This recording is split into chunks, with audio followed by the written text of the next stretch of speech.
Oh, good. A trial. That's right. That thing we do in this game. I've completely forgotten. In a trial, all right. It's maybe some tribulations. Usually some tribulations. Always trials, usually some tribulations. And I'm gonna have to remember everything about this game. It's only been 2 nights, but man, it's now filled with Monster Hunter questions and wonders. And the inability to find anything because all the people who have like the good footage for Wilds right now are the Japanese players and like YouTube channels, and YouTube doesn't like me looking for that. It's like, right. It's like, you're not in Japan. If I was in Japan, I'd have no problem because it'd be like, ah, here you go, you Mr. Japanese person. It acts like it knows you, but it only knows where you are. It's just making a fucking guess. It is pretty funny. It is pretty funny. Like the second you step off of a plane in Japan, you get an ad on your phone in Japanese, and you go, huh? Huh? Oh. So the AI, it's not that smart, but it's definitely listening and watching and hearing my thoughts. Could know everything. It's definitely reading your thoughts, though. No, like I get ads. It's reading your thoughts about things that I'm like insecure about that I've never spoken aloud, and I'm like, what the fuck? Like, am I talking in my sleep? Like, yeah, like I have to imagine that some police office at this point has to have caught on to this and been like, hey, can we use your horrific algorithms to profile serial killers? It seems like it would just do great at it. shit, so they are onto me then. No. Oh, okay. No, not yet. But soon maybe. Anyway. You also have dreams last night where snakes attacked you when you fell into. I didn't dream last night. It was great. Oh, okay. It was fucking awesome. I didn't have a dream last night for once. It was excellent. However, the vibrating from my room is driving me insane because now, all right. So to my right, and I've talked about this 100 times. I'm going to talk about 101st time. I have a door that is right next to my desk. I'd have to move my desk to open this door, but you typically don't have to open it because that's where the AC like fan unit is. So there's effectively an engine in a closet right next to my desk. And when the door's shut, it's a low rumble, right? It's white noise. It's not bad. But when it's 1,000,000 degrees outside, like it is right now, the AC unit works really hard. And you know the compression unit that's outside funnels into this thing, so it's like right below and outside my wall where this closet is next to me. And my bed is across from it, you know, like 6-7 feet. I'm probably only about 6. And then on the opposite side of that wall where my bed is my bathroom, right? So I kind of have a noisy room. If someone's in the bathroom or uses the toilet, it's like right on the other side, and that's kind of loud too. Anyway, so this thing is just vibrating like crazy, and I have like towels shoved inside the door lining for this AC unit closet, in hopes of like buffering the micro vibrations, but it doesn't work. So I'm just going crazy because there's a noise that is happening so frequently at just loud enough of a frequency that it's disruptive, and it's driving me insane. So I sleep with earplugs. Not a big deal. I'm used to it at this point. But the funny thing is, if I open the closet door a little bit with like a towel keeping it from like slamming shut, it'll stop. But then the vibration moves to my room's door. So then it micro vibrates. But then if that's open and I'm in the bathroom, let's say the shower, and I walk out of the shower, that door starts vibrating to the bathroom. I'm cursed. Sounds like a autonomous remote stand attack. No, it feels like it. AC/DC, I guess. Hey, wait a minute. That's not what he did. Oh man, that would be great. I know Araki already forgot one time that he already used a stand, but like, I want him to do it again and then run with it, and it not be like a reference to an old stand. It's like, it wouldn't be the Pillar Man if there was a new AC/DC. It would just be, I'm just doing it again. I've run out of things I listen to. I'm just doing it again. Putting those soundproof foam things YouTubers use inside the closet help. I don't know. I've been thinking about this though. In fact, I should actually buy some of those. I'm gonna write that down. Because I want to have some for my room anyway. I've been meaning to. Oh yeah, Alex, here you go. You don't put the earplugs in your ears. You put the earplugs in the motor. Stop the sound yeah. of swords, you know. I've shoved pillows in there, like, on top of it to see if it would help, and it really doesn't. Like, the whole house is shaking. It's that intense. Oh my god. No, like, if I touch this wall right now, I'll feel like I'm on the ocean.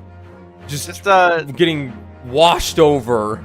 Just pretend that it's Soseki-san in there, and he's like just doing his baking thing. Yeah. Yeah.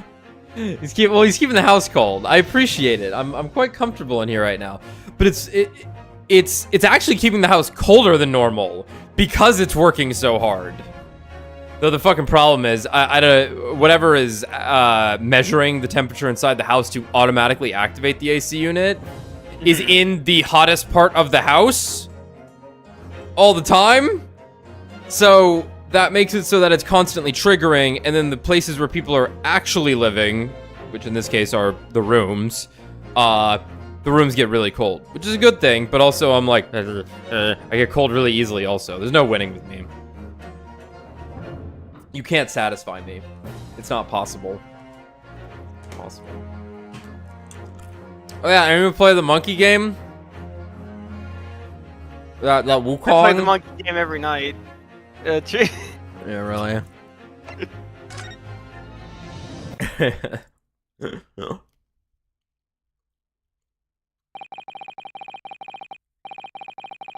If anyone's playing the monkey game, let me know how it is. I'm interested in it, but I'm not sold on it. I should have played Ape Escape tonight. Shouldn't have streamed this. I should have just played Ape Escape on the release day of Wukong. Oh no, it was yesterday. It was the release day. Do y'all want me to play Ape Escape on stream? I don't want to play Ape Escape. Anyway. Lots going on here. I'm not recapping all this shit. You'll get it when we get there, because we're in the court area. The court section. When I awoke the following morning, Susato-san was already gone. Outside the window, the rain came down in sheets. So began an even longer day than the last. One that I would remember for the rest of my days.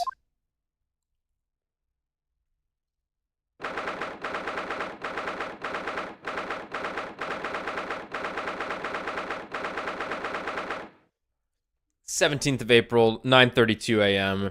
The old Bailey. Defendants at the chamber. Morning, Gina. I'm determined to prove your innocence today. I'm sure we can do it. So where's your friend, then?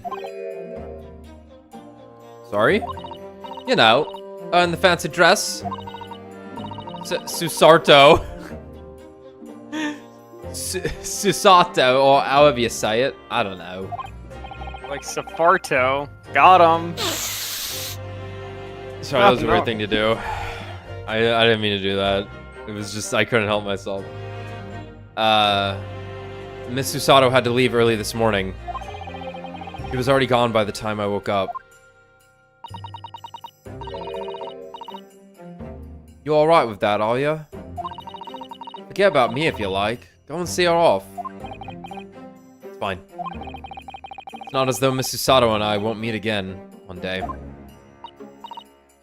Even so, for you, Gina, you only get one chance. This trial today is all we have. Good morning, you two. Imagine this. Iris brought the cat. Oh no, she brought the cat. Baskerville, baby. It's gonna be the cat. She brought the cat. Do I cross my eyes now or later? Dude, I hope Zeke's the whole time. I hope Zeke's has to cross his eyes at something. I want to see that. How are you feeling, Jenny?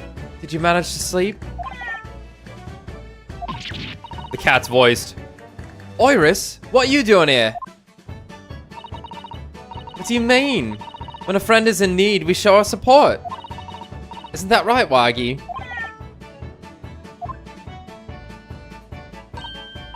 Waggy! Great way to show your support, kitty. Let him have a nose around. What harm can it do? Oh, that reminds me. I bought a paper on the way here. Now, would you like the good news or the bad news? What do you say, Runo? Jenny? Oh, well, I think I'd rather get the bad news out of the way first. Nah, always take the good news first. You might not live to hear the bad.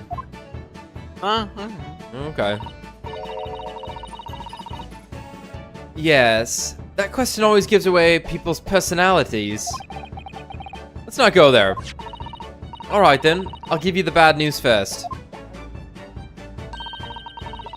A record amount of rain has fallen this morning, and the carriages all over the capital are struggling to move. Alright.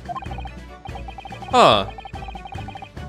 The bad news was a weather report. So I hope that Susie made her train to Dover, and that the train isn't delayed on its way to the port. What's Dover? Gosh. Yes. Alright then, so what's the good news? Well, the rain is forecast to subside this afternoon. So even if the train is delayed, it should be able to make up for the time later. Well, that's good news, isn't it? That's zero information. Yeah, it's going to be the most crucial information to this case, clearly. I couldn't give a monkeys, really. Only all good news canceled out the bad. And look, this trial has made the headlines too. Pawnbroker perishes in pick-purse plunder. See? How do you like that? Let them say what they want. See if I care. I can't. Because you're covering your face. Oh, don't worry. Runo will soon show everyone that this headline is nonsense. I will? And then in tomorrow's paper, the headlines will be... Discharged diver is dauntless do-gooder. Isn't that right, Runo? Oh, yes. Let's hope so. Of course they will. I have absolute faith in you. How was that? I was trying to sound like Susie. Did it work? Did it? It's like she was still here. I hope Zeke's immediately just slams the desk in anger because Susie's not here. He's mad. Oh no, I'm stuffy tonight. Good luck then, Runo. I'll do what I can. Obviously, I don't know the law like Susie does, but still. I'll be by your side the whole time, giving you moral support and encouragement. I'm not sure that big thing is as comforting as you think it is, to be honest. But, thank you, Iris. That's very kind of you. Oh yeah, Iris. Yes, Ginny? Well, I was wondering is all, about Sholmes. Did they fix him up alright? Yes. The operation was a great success. But Hurley still hasn't come around yet.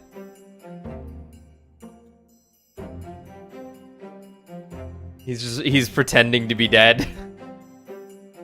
We saw him awake. Susato talked to him. What the hell? Yeah, no, he's... I don't know. What? He wants a day off. Eh? I've asked a friend of mine at Scotland Yard to send a telegram as soon as he wakes up. I'm sure Greg's son will let us know the moment there's news. I'll let you guys know. Yeah, unless that was a pre-op conversation. Like... It was in the middle of the night. Right.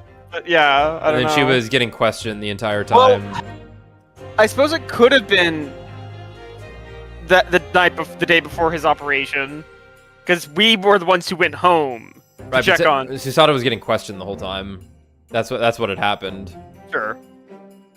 Oh, right. No Susato-san and no Mr. Sholmes. Finally, I can get some fucking work done. It's all down to me today to prove that Gina is innocent of this crime. Miss Gina Lestrade, counsel for the defense, this trial is about to begin. Please make your way into the courtroom. It's time then. Yes. Let's go, Gina. Iris? Lead the way, Bruno. I assume we're up against Van Zeke still. They usually make mention of it, but... Poor Gina. She's trying to put on a brave face, but I can tell she's worried and scared. I have to believe in her from start to finish. That's the weapon that will secure our victory here.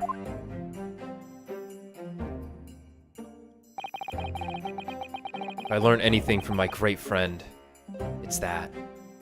They have a cool star on their back, what the fuck?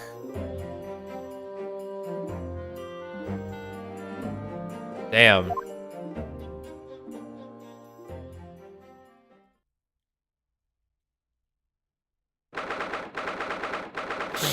There we go. Yep.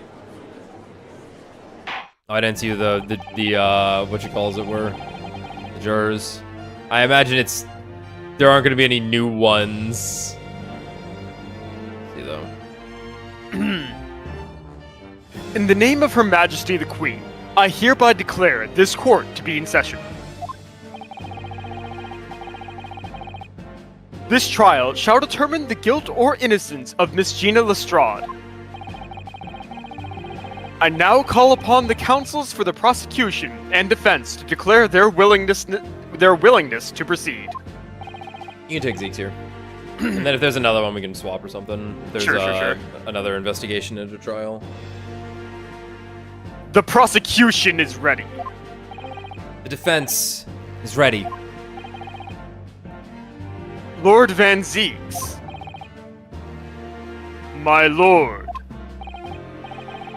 Remind me, how many years ago was it that you withdrew from the public prosecution service? Why are you... What the fuck, Judge?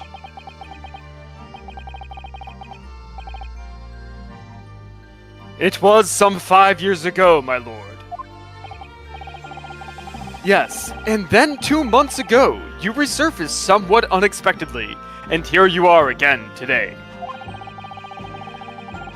Are there some circumstances of which the court should be aware that have led to this erratic behavior? He might have a bone to pick. Like, I mean, you gotta take breaks, man. You show up. Oh, right. I'm not quite ready yet. Let me take another 2 months off. Right. Yeah. It is odd though, where it's like you showed up for 2 days, and then we're gone for 2 months and showed back up to fight. Only to fight Japanese man. Yeah, or to deal with stuff that is that pertains to Magnus, maybe. Not that the fourth case necessarily did, but I'm pretty I would be shocked if those 2 weird fuckers we saw that did not show up in that case are not present here. Nope, one and done, baby. Yep, just no names. They say hello, they say goodbye, and that's it. They just needed him in there.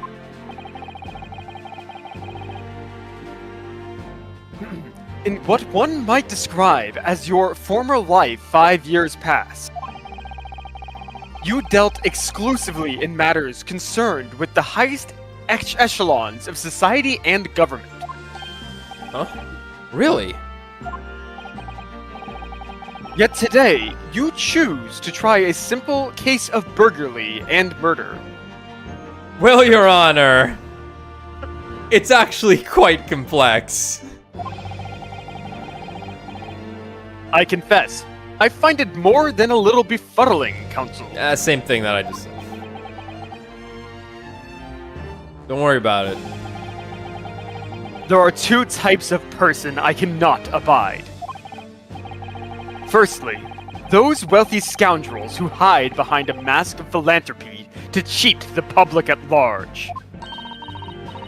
He means Mr. McGilded, who you defended against the Reaper 2 months ago. Yes, I just about managed to work that out. Thank you. Magnus McGilded. If I'd known him what a monster he was, I never would have defended him. And secondly, even more loathsome. The Japanese. The Japanese.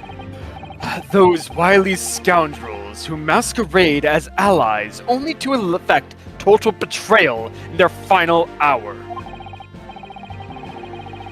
In other words, the confidence tricksters from those tiny islands in the Far East. The Nipponese! What? Did he really just say that? It means you now, Runo. I actually managed to work that out too. Thank you, Iris. Total betrayal? What are you talking about? Where is she? Yeah, where's my wife? Where is she?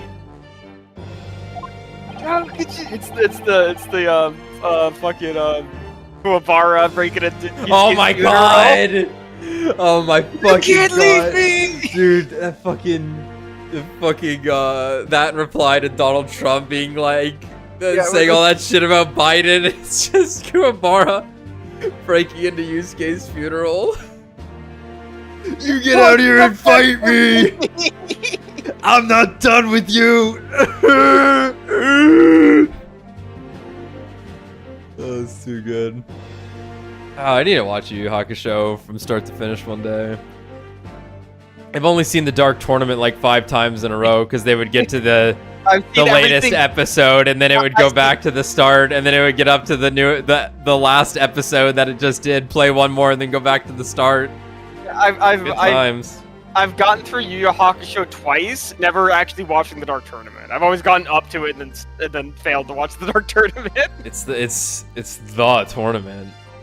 They fight, dude, and then they fight, and then they guess what? They fucking fight more. Torrid look of hatred in Lord Van Zeek's eyes. Is that directed solely at me? Or is he talking about all Japanese people?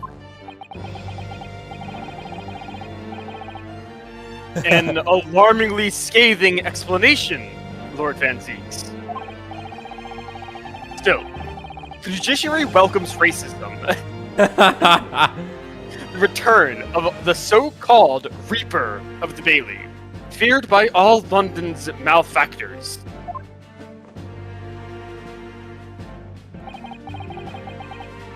Your lordship is too kind. Now, jurors, the 6 of you have been selected at random. To represent the will of the people in this trial. Interesting. And it's the 6 people we've had here every time. Oh my god, it's the fucking guy! Including a Russian spy sent here to commit acts of terrorism. Wait, why did they all get, like, upgraded? Well, okay, That guy's a doctor now. that guy has been a doctor, probably. What the hell? So we have one new character. So, and she has a recording device. We have 2 new characters. 3 and 6.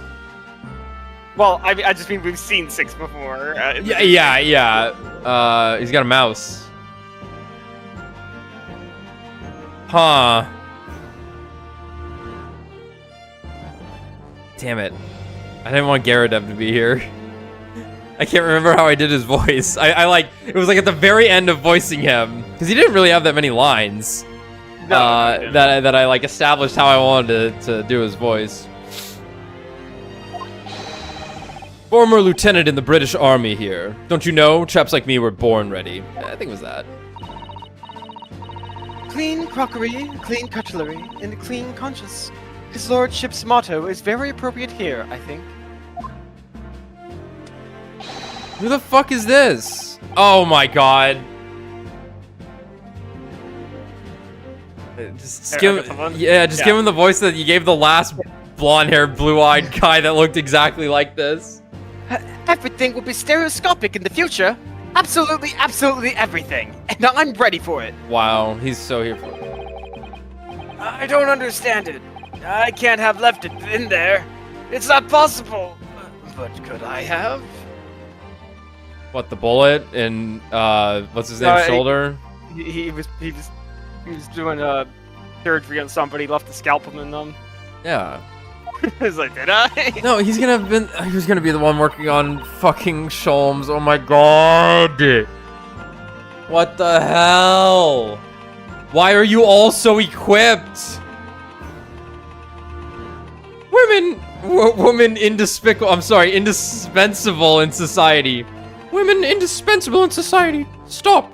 Female-centric future awaits. Stop.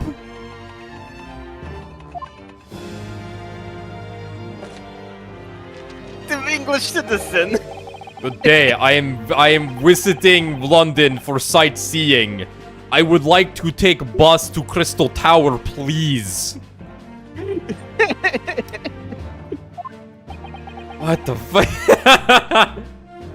This is ordinary barn mouse, not bomb. Oh boy.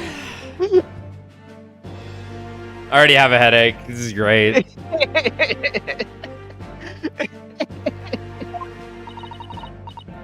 Is something wrong, Runo? Oh. Not exactly. It's just...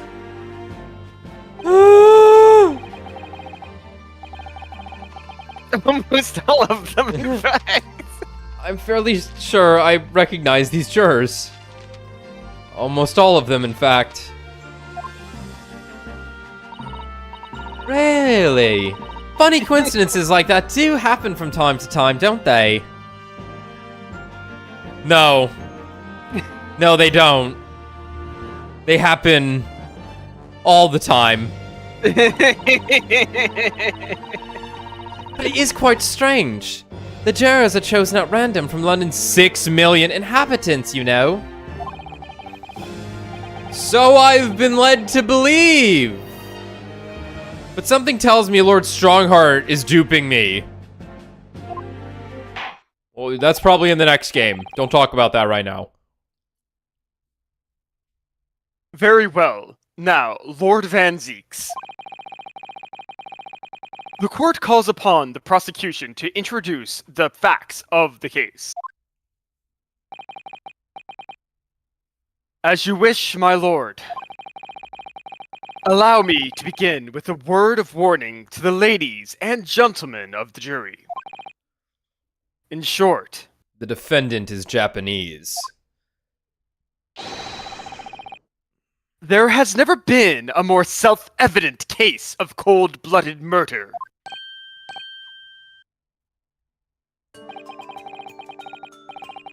The victim, Mr. Pop Windybake, proprietor of a pawn shop on Baker Street, was shot from behind and died instantly. The prosecution presents this photographic print of the crime scene. You got shit written on the back of it? Everything's got shit written on the back of it. Let me see that. As the court will observe, there is a single bullet wound just below the gentleman's left shoulder. Get the knots out. The evidence suggests that the bullet pierced the man's heart, resulting in near instant death. Alright. Moving on to the findings of Scotland Yard's coroner. His report states that the bullet entered the body on a rising diagonal trajectory. Thinking about them rising diagonal trajectories with the lance. Oh, sorry. Yeah, you can do 4 times now. Dude, 20 years of progress, man. And they finally cracked the code. You can press triangle 1 more time.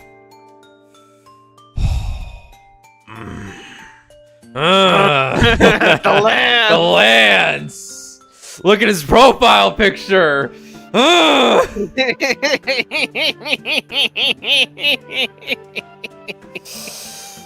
I want that weapon so bad. I'll mod that one in. If someone gets that one rigged up. Oh yeah. They won't. We're the only ones who know what that is. And what's that supposed to tell us? Think, you dumbass. Why, it's your mama, Steve. It means the victim was likely shot by someone significantly shorter in height than himself. Okay. Someone like the accused, you might say. 1 second, I'm getting a call.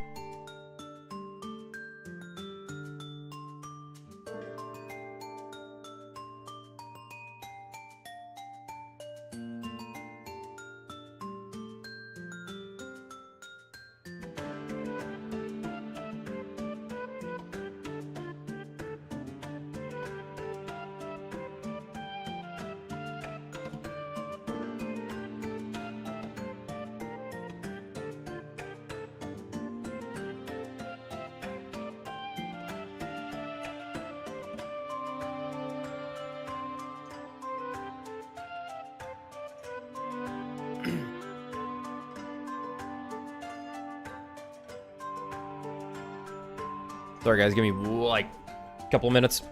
Okay.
Okay, we're good. Alright, someone like the accused, you might say. Hold on, means the victim was likely shot by someone significantly shorter in height than himself. Yeah, someone like the accused, you upwards might say. diagonal angle. Yep. Oh. The prosecution wishes to present the autopsy report and the crime scene photograph as evidence, my lord. Indeed, the court accepts. Hand them to the bailiff, please. But watch out. Get away from my pee-pee. Autopsy report. A report prepared by the Scotland Yard coroner that confirms that instant death. Confirms instant death due to a single bullet wound from the back. There are no signs of other trauma. Photograph of the victim found murdered in the storeroom. It shows the single bullet wound in the man's back. Did it pass through?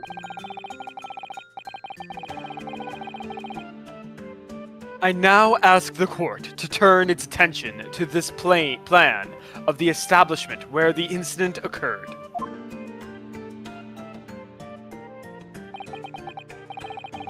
The proprietor was found in the storeroom where he kept articles pawned to him. A windowless room with a single point of entry, a door to the main shop that was found locked. So this is interesting. So obviously you and I are assuming that he got shot through the window in the door. Yeah, the flap. We don't know the height of that, though. That's true. Presumably it was at, like, eye level, though, where... Yeah. So it actually would have been above where, yeah, that's true. That would say that would roll the flap. Yeah. It was less that I, like, really thought this is what happened, and more so just was like... I don't know, it could have happened. I'm thinking this is what happened. It's definitely gonna help us out in our defense case. But now I'm thinking like, all right. So the body's gonna have been flipped in such a way that even though it was actually a diagonal from above, but because his body was upside down, it looks like he was shot from below. Remain paranoid. Windowless room with a single point of entry, a door to the main shop that was found locked. In this sealed chamber, there were only 2 persons present. The victim, Mr. Windybank, and the accursed.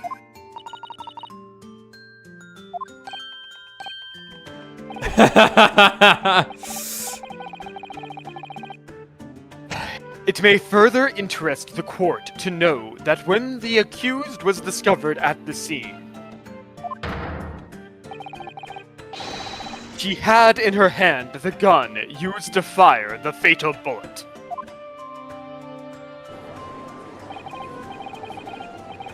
Well, that's nothing, isn't it?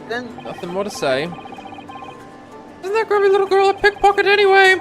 She's one of those filthy drabs that lives in the east end of London or whatever the fuck. What are the jurors waiting for? The girl's guilty as hell. We can't jump to conclusions here. You mustn't assume her guilt because of what she has to do, to survive. We mustn't assume her guilt because of what she has to do to survive.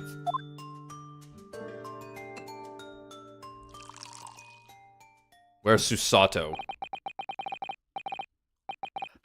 My learned Nipponese friend, it is you who mustn't jump to conclusions. The prosecution has barely begun presenting its case. Conveniently, this appalling act of murder did not go unobserved. There were witnesses. Good gracious! After their testimony, this girl's true nature will be exposed. Pitiful pick purse, or a cold-hearted killer. Here's to establishing the truth. Why are you looking at me like that? The court will take the floor plan and firearm into evidence. Yeah, come on. Load this shit up. Hand them to the bailiff, please, Lord Van Zeeks. But watch out. At once, my lord. Crime scene floor plan has been entered in the court record. The gun! This isn't good.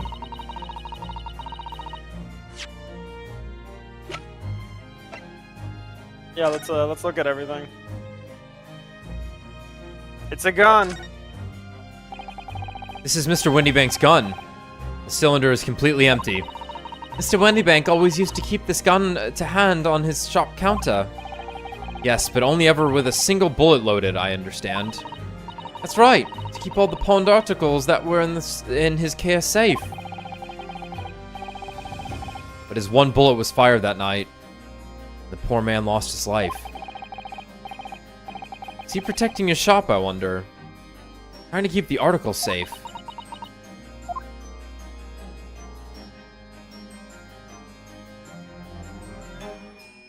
Bang.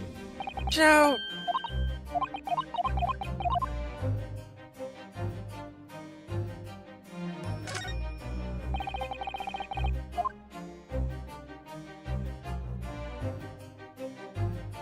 Looks like that's all we got. Floor plan? Yep.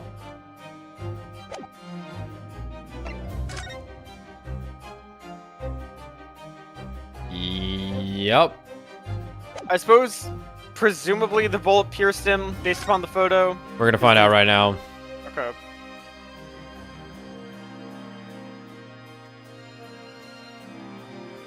Coroner, Dr. Stevens.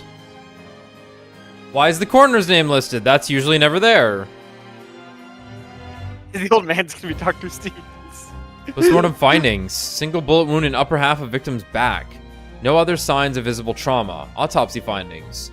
Instant death from a postero-anterior bullet wound to the heart. The bullet entered the body from the back on a gently rising diagonal trajectory. Gently, okay.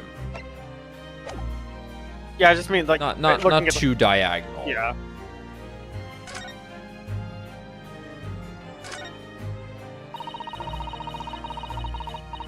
There's a sensational story lower down the front page as well. Look. Ministry Mole. Classified secrets may have been leaked overseas from Ministry of Justice. For a 10-year-old, Iris certainly has her finger on the pulse of the world news. It's about secret communications between Great Britain and its allies. Apparently, they're being intercepted by hostile nations. Interesting. Yeah, and this the fucking Russian guy sitting next to the woman with obviously the Russian guy's telegram. No, she has the telegram right next to him also. Like, I'm intercepting them right now. Right now. In this courtroom. I mean, that's the fun part. Yeah. But obviously Japan's getting involved there some way, which is why Zeke's is angry. Yeah.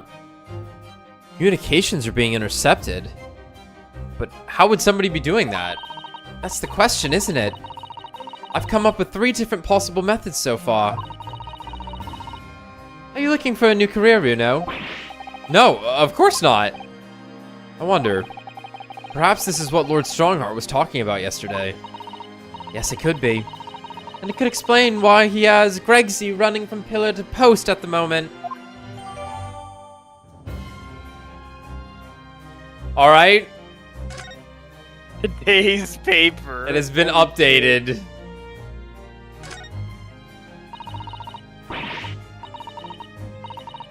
Pawnbroker perishes in pick-purse plunder.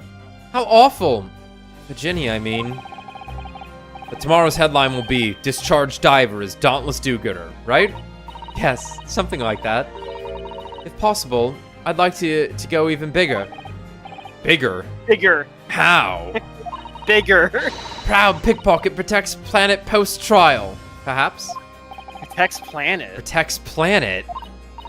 Oh, I can't wait for tomorrow now. It's going to be so great.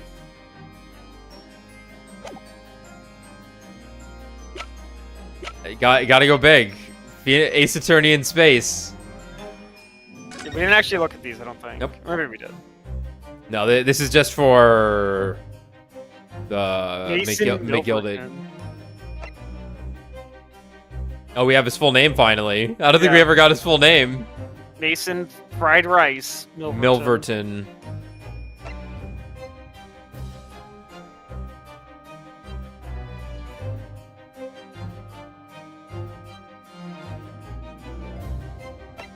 Okay.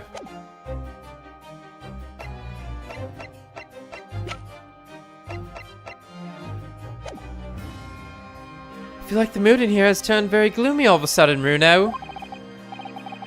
I think that's because it has. Oh shit. 200% HP. He's ready. Let us begin. Bring forth the witnesses to the foul murder of Mr. Pop Windybank on the 16th of April this year. Is it gonna be them? Wait, I'm here too. Witnesses, state your names and occupations for the court.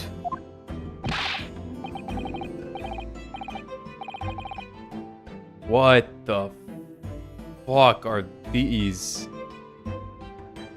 He has a pair. It's Biggie and Smalls. It's Bean Pull and Fatty.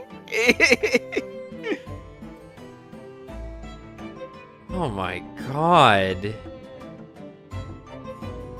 Oh my god. These are goons.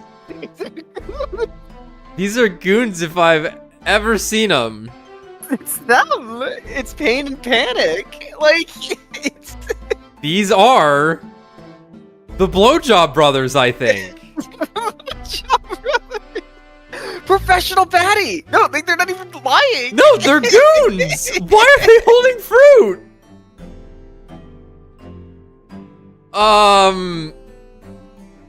Fuck. Which one do you want? I'll take Nash here if you want the other one or whatever. Okay. Okay. Nash Skulkin. Name's Nash Skulkin. Occupation is baddie. Professional baddie. Professional baddie.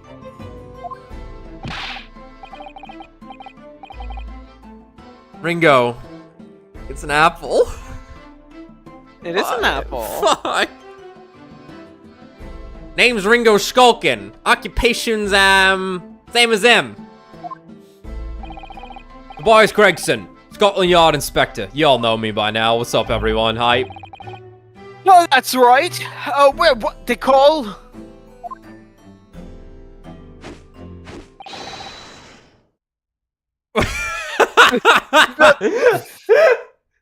The three Skulkin brothers. All three of them. Dude, is there actually a third one? What the? Yeah, it's Gregson. I guess so. He didn't say it. Good lord, that chin. Dude, it's chin and cheeks. What the fuck? What are you looking at me like that for? Don't let me in with you lot. God blimey, that's cold. Don't you know what we're going in through? Dude, her eyes are so unsettling. It's our older bruv. Lost contact with him, we have. So we're scouring every shady corner of the capital. And last night, we come across you. The very spit of the bloke. Ain't that right, Ringo? Dude, he is staring straight up into his hat. His eyes are on God. This guy's at least, like, lining up, but fucking Nash here. Is Nash another name for pear? I'm gonna assume he is, yeah. He is, Nash, he is. The very spit of him. So we decided there and then what we was gonna do. We was gonna call ya. Big bruv. Big bruv sulky. Oh, that's mine. Shut up. Hey, what the fuck you doing? That's my line. Big bruv sulky. Come on, leave it out, you two. Sulky Skulkin. Sulky Skulkin. Yeah. Like from Home Alone? Yeah, those are the guys trying to break in. What, you weren't ready for that one, were you, YouTube? No, really you weren't ready for that one. And that's before he's run out of chips. Well then, what the fuck? Inspector Smokey Gregson. Oh, begging your pardon, my lord. The name's Tobias. Whatever. Whatever. I would like to know, Inspector, is what you are doing in the witness stand. It's my job. The Skulkin brothers are currently under arrest, my lord, on suspicion of theft. Nash comes from nashi, the Japanese word for parrot. Makes sense. Okay. Thieves, are they? These three? Okay, guess their ages. Good God. Did he get younger? I thought he was 34. No, Sholmes is 34. Yeah.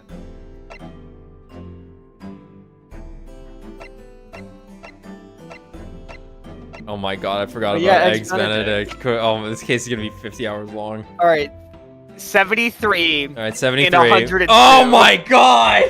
No, please. Have mercy. He's the older one. Okay. No! Okay. Jesus. Thieves, are they? These three? No, my lord. Begging your pardon, but please don't let me in with this lot. 2 nights ago, these two brothers illegally entered an establishment with intent to burgle. And in the course of their nefarious activities, they became embroiled in a far more sinister crime.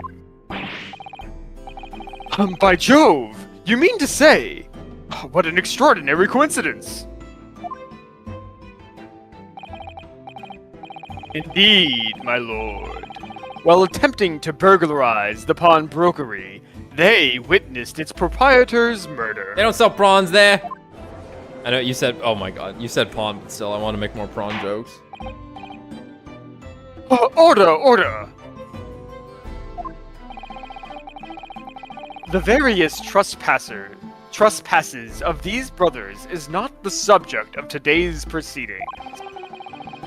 Though they will naturally face trial in the very near future. With your lordship's permission, I'd like to remain in the stand to keep these gents on the straight and narrow.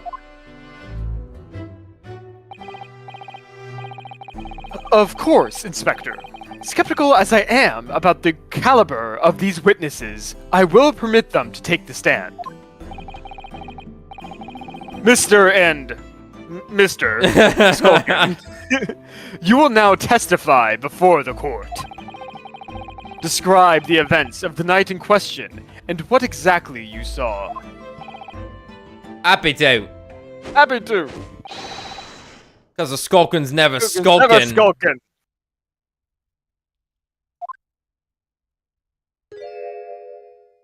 Get out of it.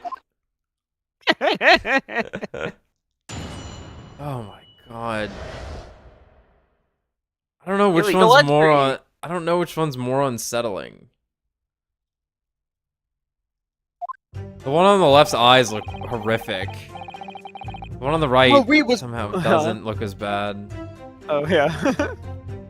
We was walking down Baker Street in the small hours, and the golf store was ajar, see?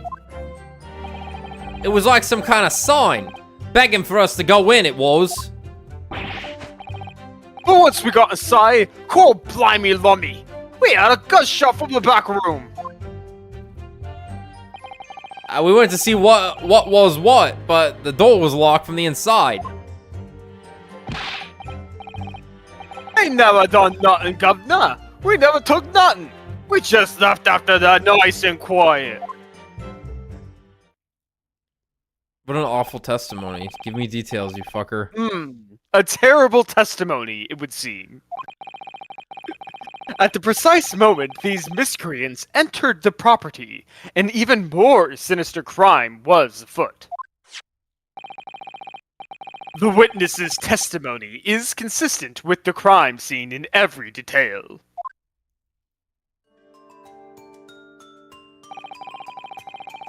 The door providing access to the storeroom from the main shop was indeed locked from the inside. And within, only the victim and the accused were found.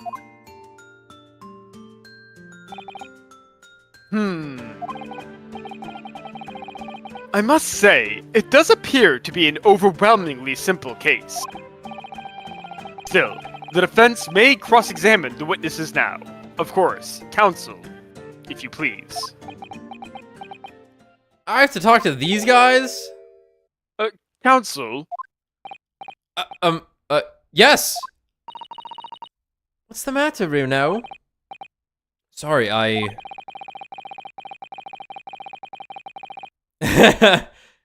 was just stunned into silence for a minute by the blatant lies being told by that pair in the stand. I think the apple was lying just as much. I was gonna say that too, Iris. You're sharp. I know that it's all nonsense. Because I saw it with my own eyes.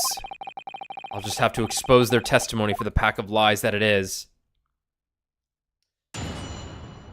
Yeah, no, like, there shouldn't be this. We should just press right away and be like, yeah, so about that. Well, so which one of you fucking shot Sholmes?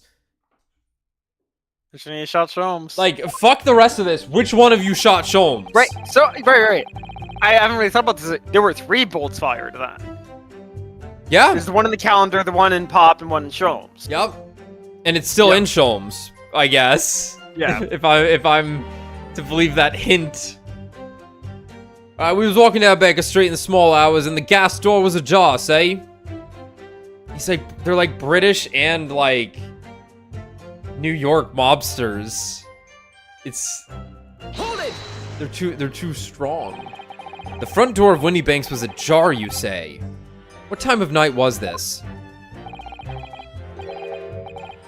Must have been about 1. Right, Ringo? Yeah, I'd say so. Right, Sulky? How would I know? The place would have been shut at 1 in the morning, just like every other shop in town. Well, it was pitch black inside. It's true. Ain't that right, Ringo? I'm not so sure, Nash. I seem to remember a little light burning inside. What about you, Sulky, me old mucker? Leave me alone. There definitely was a small lamp burning inside. That's what alerted us to the situation in the first place. And when these gentlemen ventured into the open establishment, the accused, Miss Gina Lestrade, had already had the muzzle of her gun trained on the unfortunate victim. Objection! That is pure conjecture. Damn it.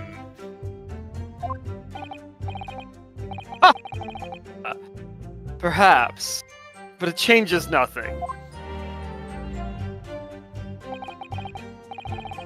These brothers, 2 brothers, inadvertently wandered into the middle of a cold-blooded murder. Simply because they found the door of the victim's establishment opened and ventured inside. Is that a problem? Right, that's what happened. It was like some kind of sign, begging for us to go in, it was. Hold it! What are you trying to suggest? That you had to go in? Well, God moves in mysterious waves, they say. Don't they, Ringo? They do, Nash, they do. Must have been some sort of providence, I reckon. God's will often presents itself as the whim of thieves, does it? It weren't no whim. I'm dead sure of that. It weren't, Nash, it weren't. Like we said at the time. You don't just find doors open in the middle of the night like that. Nah, there's no 2 ways about it. It was a sign that our long-lost brother was inside. They're not very good liars, are they? Well, you can't deny it. It led us to a bloke what looks like our bruv. It led us to a bloke that looks just like our bruv. Said cut it out. Those chips are getting a chomping today. But once we got inside, core blimey lummy, we heard a gunshot from the back room. Hold it! A gunshot, you say? Just the one. Are you sure about that? Yeah, Just the one, Governor. I'd swear to it.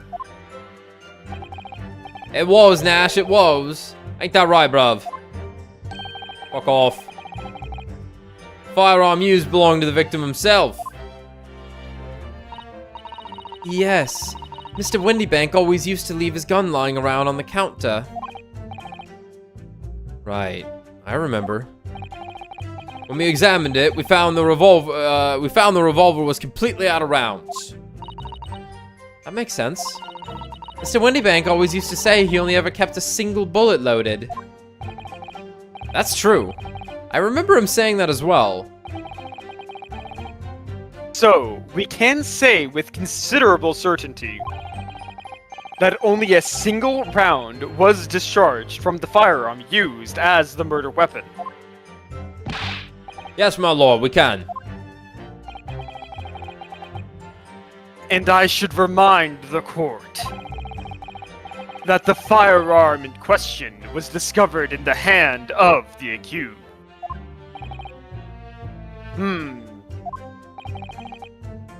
Wonderful.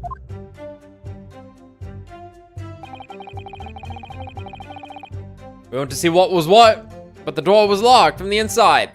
Hold it! Do you mean the door between the main shop and the storeroom? If my learned friend is having difficulty grasping the situation, perhaps a drawing would help. No, I'm just trying to clarify, okay. Excluding the shop's entrance from the street, there is only one door, that of the storeroom.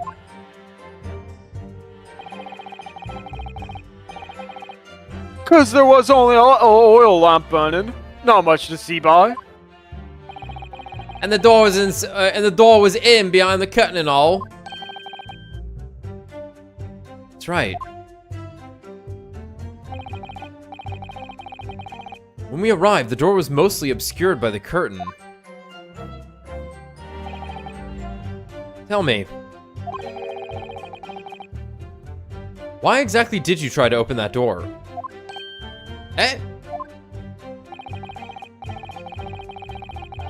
Any normal petty thief would run at the sound of a gunshot, I should think.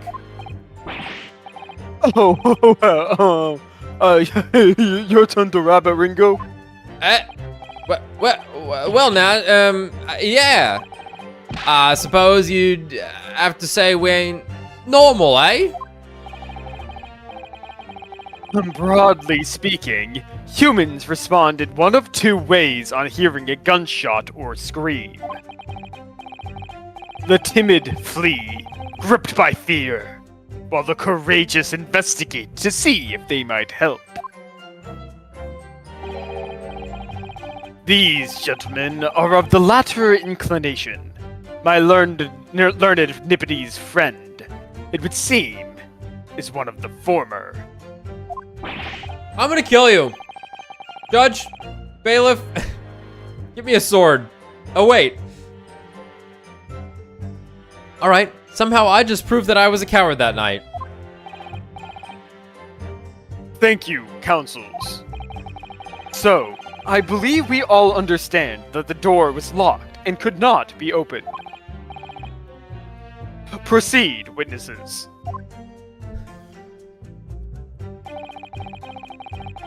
We never done nothing, Governor. We never took nothing. We just left after that, nice and quiet. Hold it! Did you really? You didn't do or take anything. Is that your story? It was bedlam soon as, weren't it? It was, Nash, it was. Didn't even have time to pull me dukes out, me Lucy lockets. I don't know what that means. So with no time to take your hands out of your pockets, I guess I did know what that means. You just left.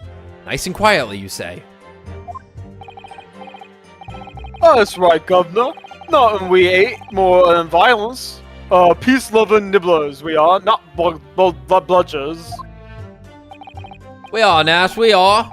Never even pulled me dukes out, me Lucy lockets. So, you'd clearly like us to believe. Oh, come again.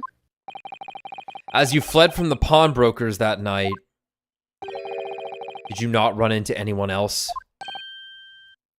Um... And did you not fire a gun at that person? Saints alive! They fired a gun, you say? Bailiff, get the paw. Ah!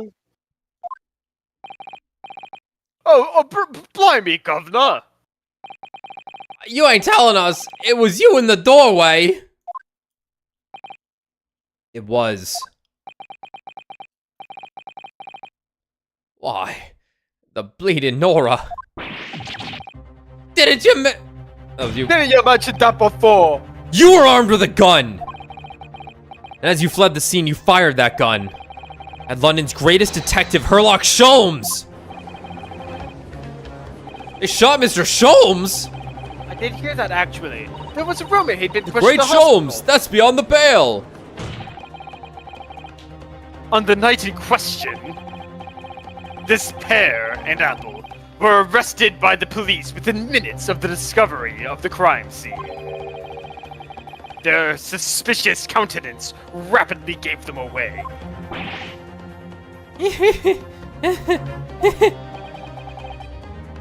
And when searched, a firearm was indeed found in their possession. Oh! Furthermore, the barrel shows signs of a shot having been fired from it. He's got a gun! He's got it! The prosecution invites his lordship to examine the firearm recovered from these brothers. Yes, indeed. Remnants of powder around the muzzle, as you say, Counsel.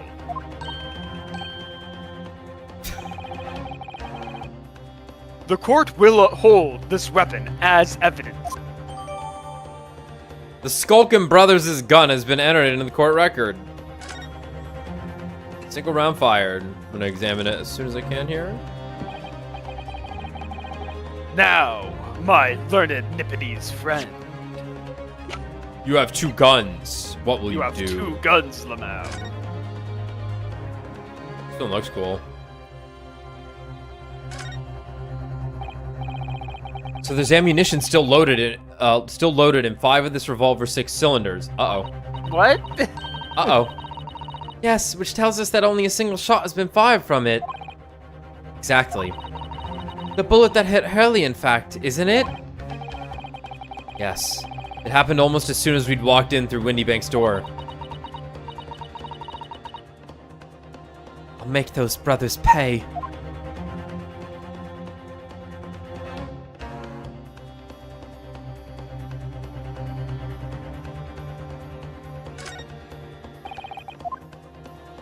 Yep. Actually, unless there was something on the side there. No.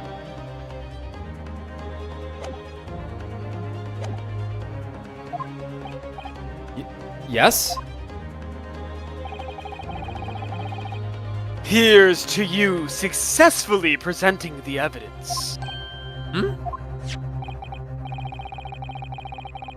For yes, there are the telltale signs of spent powder on this gun, and a single bullet is missing from the cylinder.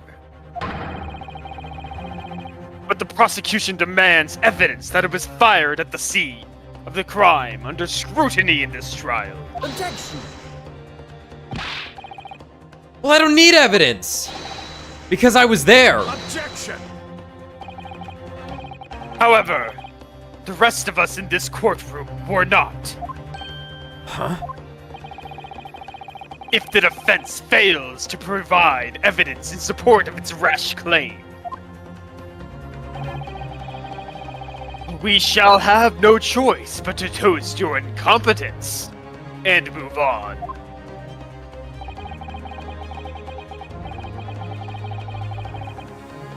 Evidence that these 2 fired that gun before they left Windybanks that night. The court demands that all claims are affirmed with clear proof. What evidence shows that these witnesses unloaded a firearm in the pawnbrokery shops that night? Fuck. All right. We got blood sample.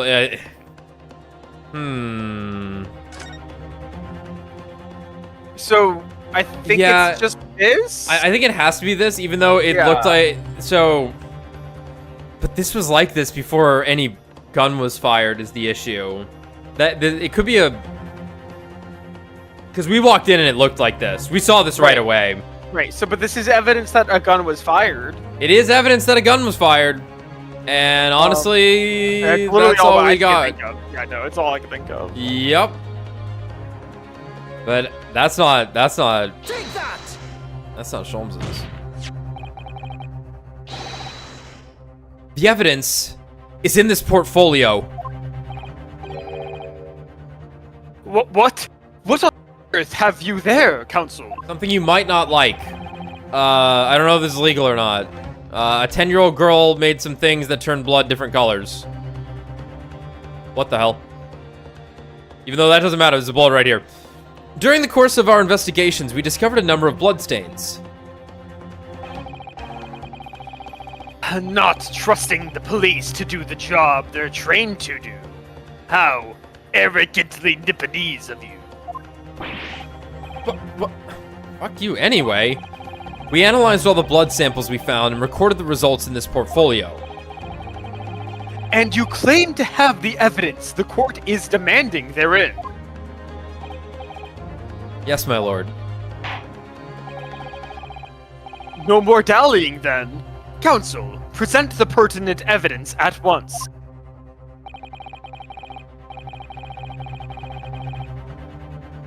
What do you have in your portfolio that proves these witnesses unloaded a firearm at the scene? The bullet in the picture, Your Honor. That's cool. I can giant still- bullet wound in the wall.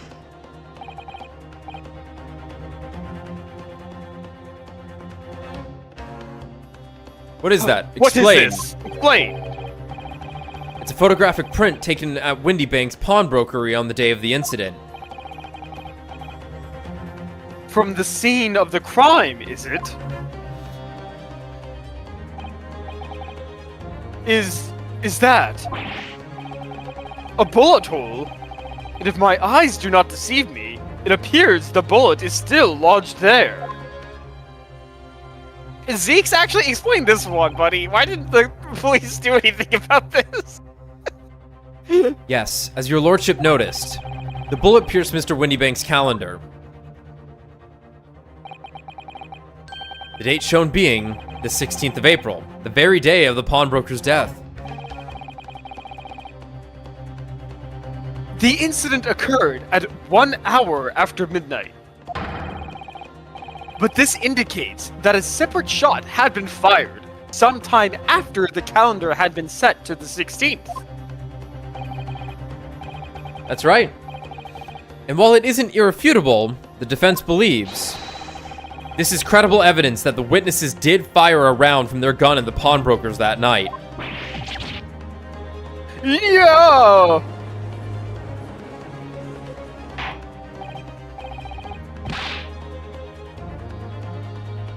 Order. How does the prosecution stand, Lord Van Zeeks? Easily.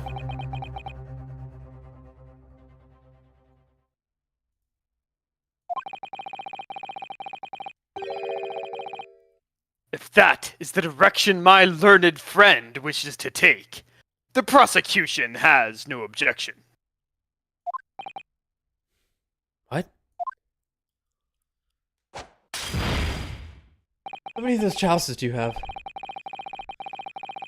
You'll forgive me for flinging my hallowed chalice aside in disgust at the repugnancy it exposes.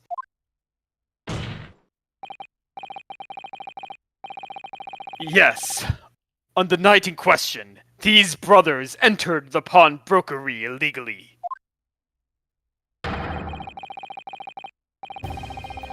And like the bold baddies witnesses they claim to be opened fire on the new arrivals before fleeing back onto the street. Eh?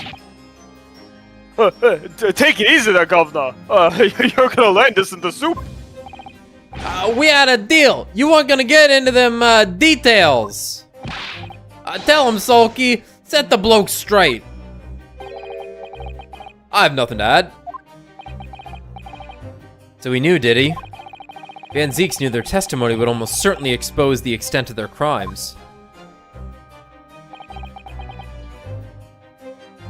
It would seem now that I owe my learned Nipponese friend a word of gratitude. What do you mean? What I mean is that you have helpfully confirmed an important fact. He got us good here. He did get us good here. Fuck off. He got us good here. They can't have been the ones to shoot the Should pop. pop. Because they dropped the calendar. To what fact do you refer, Lord Van Zieks? As has been established at the point of their arrest, a single shot had been fired from the brother's gun. However, if that shot found its target in Mr. Scholm, then clearly, these witnesses cannot be accused of the fatal shooting of the proprietor and victim. In other words, these two men have no material connection to the murder of Mr. Windybake at all. So that's it. Fuck yeah. That's it. We didn't have nothing to do with it. We didn't, Nash. We didn't, Nash. We didn't. That's why I reckon. Your crimes include unlawful entry, intent to steal, perjury, and, let us not forget, attempted murder. What a catalog, eh, fellas? Oh. I am for it now, bruv. Now then, let us take a moment to consider the aforementioned great detective, Mr. Herlock Scholl.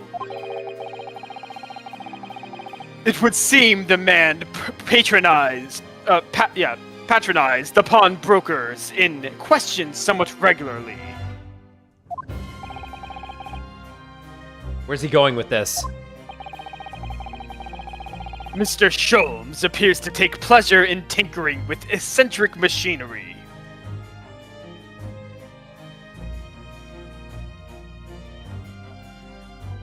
Yeah. Where was that thing? He What, pawned off the thing on his desk. We didn't see it in that room. Oh yeah, right.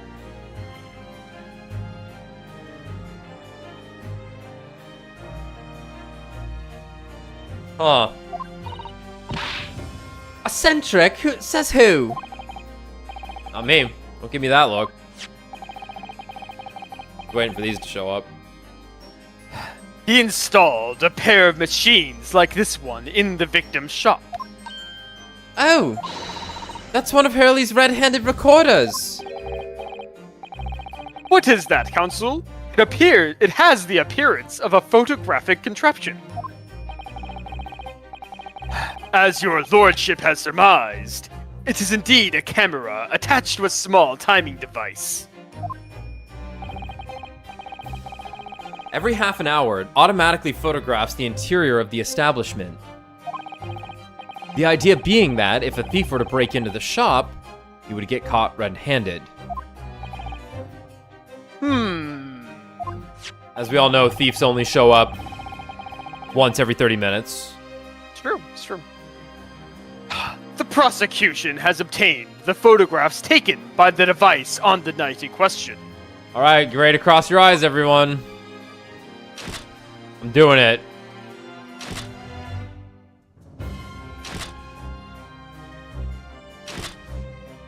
Oh my god. I didn't notice any differences.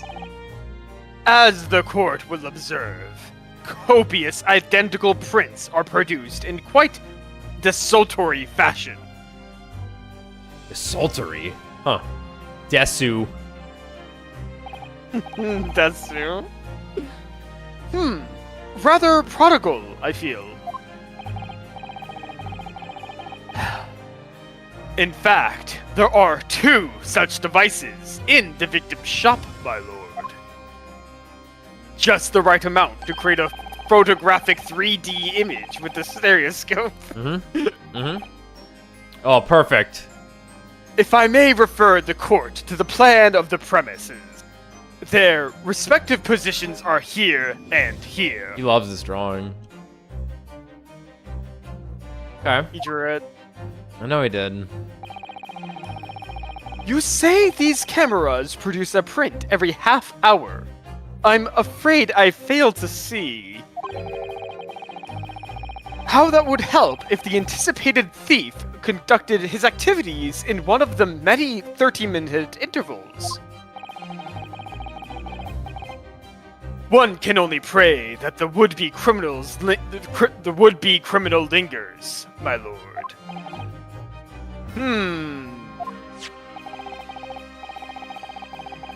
On the night in question, the witnesses currently in the stand were not caught on camera. That's a bit of fair talk, my bruv. Lady Luck loves a skulkin'. Witnesses, at what time did your trespassing begin? Must have been just after what? Alright, bruv. Must have been, Nash. Must have been. Yeah, just go on 1.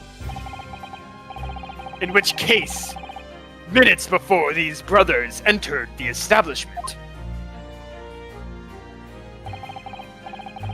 What scene might we expect to see within the shop?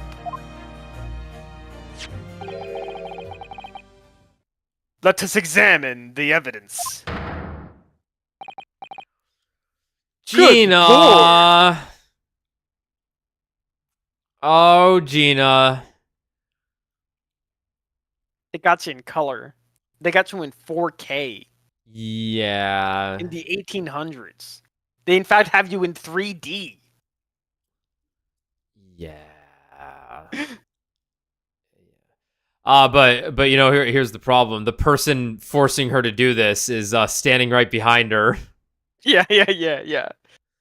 Shot on sure phone. Oh, no, this isn't looking good for us. It's the defendant, Miss Gina Lestrade.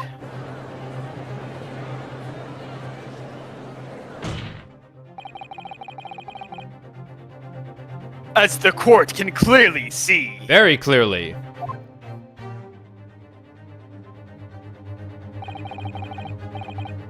The accused is pictured, gun in hand, facing the victim over the shop counter.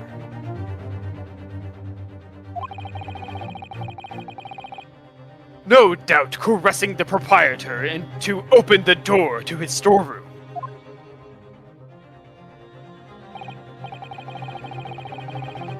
Quite. One can only too easily imagine the events that unfolded. Oh, now you find it easy. The court will take this photographic print as evidence, if you please, counsel. Photographic print. Damn. I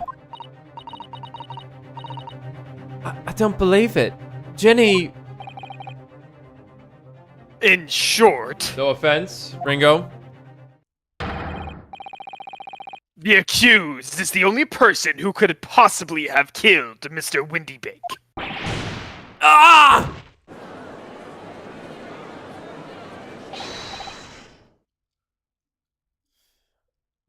Gregson? I say, my lord.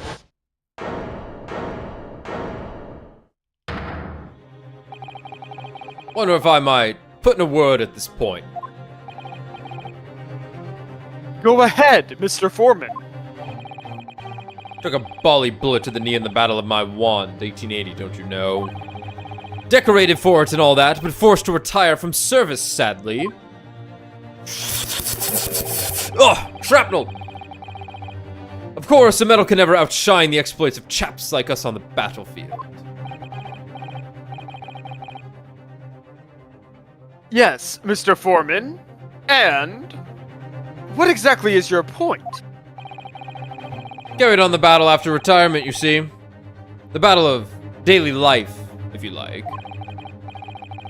And here I am now, shoving a pipe into my upper lip, into my mustache, leading this small squadron. 6 men, all good and true. He keeps looking at the maid. Yeah, I know he is. Like, I know he like, is. shit, I need a maid. He's into it. He's clearly into it. We know he's into it. And we'll all go down together, you mark my words. One for all, and all for one. What is this guy saying? My Hero Academia is over. You Get can't say over that it. anymore. Get over it.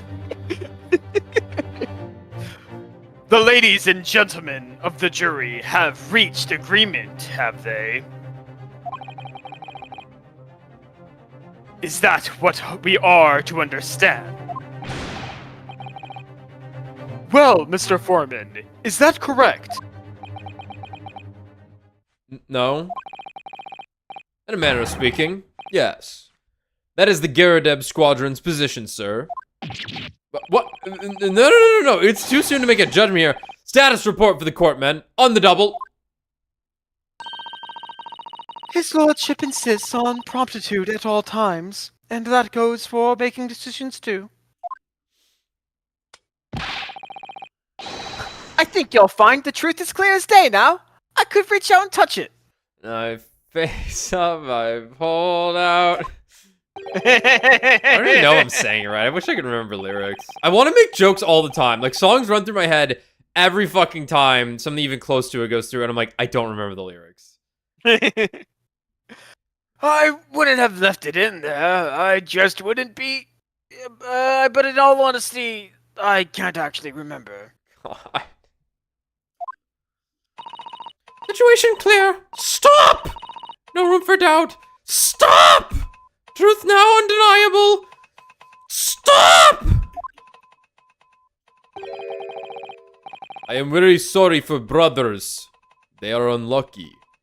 Yeah, he's pro-crime. Great, yeah, he's pro-crime. Uh-huh.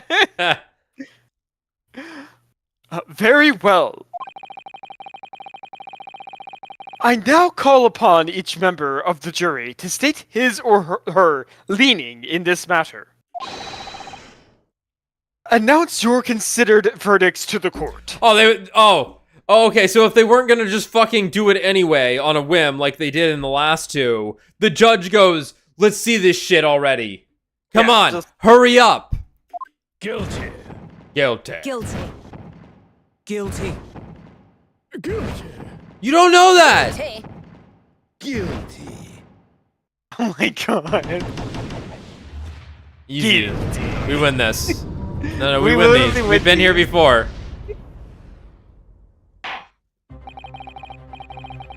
It does indeed appear that the jury is unanimous in its leaning already. Let's not judge. Judge. I'm making eye contact with you. Look at me, Judge. Unfortunately for the Judge. defense, he has played his 3 career Summation examinations. summation examinations You can already. only do 3 ever in your career. You don't get more. Judge. Well let's played, judge. Prosecutor Z. Judge. You already know what I'm about to ask. Let's not beat around the bush here. Photograph. It must be the definitive evidence that Gregson mentioned. But Jenny didn't shoot him. No, of course not. My lord, the defense wishes to assert its right to a summation examination. Fuck. Well, how surprising. Fuck. That's why I did this. I knew you wanted to do this, so I must admit I like it when he does this. It's kind of fun. Oh, very well. The court grants permission. So, you refuse to admit defeat again. How unsurprising. We shall proceed immediately with the summation examination. See what these clowns can unearth in this case. Mr. Foreman, are all members of the jury ready? Absolutely, sir. Absolutely, sir. Absolutely, sir. Always It's ready for probably- action, my chaps. It's funny. It'd probably make more sense if he said like absolutely, but like that is a curse word. Absolutely, sir. Technically, so Absolutely, sir. Always ready for action, my chaps are. Wish they were Very all good. Fat, like my wife. ladies and gentlemen of the jury, Get ready to get bodied. you will each explain on what grounds you have determined the defendant to be guilty. It could be anything. You don't have to have a good reason. You just have to have one. Well, you see, I was there and I shot the victim. Very good. Very good. Looks like guilty. I shot the victim too. All the evidence clearly points the finger of guilt at this young pickpocketienne. Wait, Tien? Right, Tien from Tien Dragon Han? Ball? Like, dude with the triangle blast that Hold shoots on, a square? she's Jotaro, Kujo, and Tien? Wow. That's quite powerful. Well, it balances out. All the evidence clearly points the finger of guilt at this young pickpocketienne. That's it? Actually, As a that was pretty housemaid, reasonable. I should like to see all filthy eyesores promptly and rigorously eliminated. I think you'll find that if you look at the photograph in stereo, the truth will just pop out. Like Pop did. You might be onto something, juror number 3. Where's the bullet? If I have left it in there, I should think there'll be repercussions by now. You just hear Sholmes screaming in the distance. Mind made up! Stop! Global radio transmission, a verdict to follow. Stop! In Motherland, we say never judge by clothes, judge by head. I am convinced brothers are innocent. They give great blowjob. he judged them by their head. They are called blowjob brother for a reason. They're skilled heads. What the fuck? They can suck both my dicks at once. My mouse likes to watch. I've had sex with fruits before, but never quite like that. Fucking freaks. The circumstances of the crime and the evidence do indeed implicate the defendant rather comprehensively. The storeroom, locked from the inside, in which the victim and the accused were discovered alone. And, in the accused's hand, the fatal revolver, the firing of which was heard by these witnesses. Not to mention the print. Taken from a chap who's seen action on the battlefield.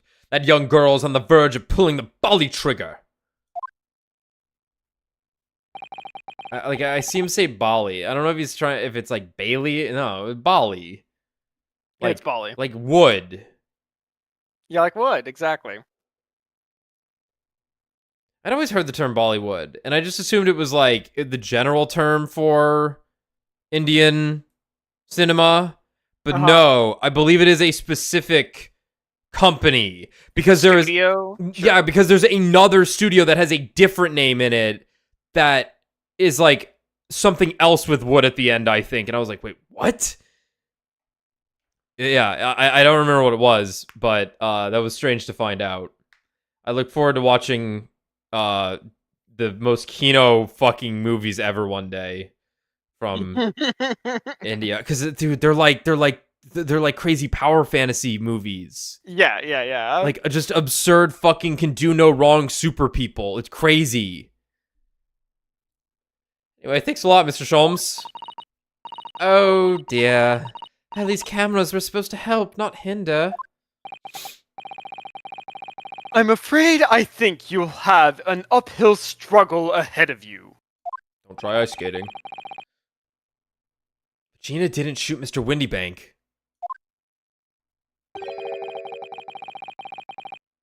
Which means there's more to this situation that we've yet to see. Agreed. She can read minds too. Disagreed. Oh, you have the floor, Counsel. Proceed with the summation examination.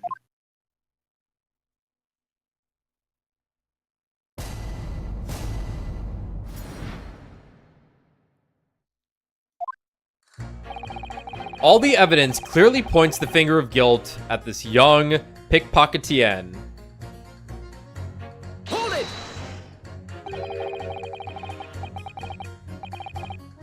You're Mr. Natsume's landlord, Mr. Garadeb, aren't you? We really must stop meeting like this.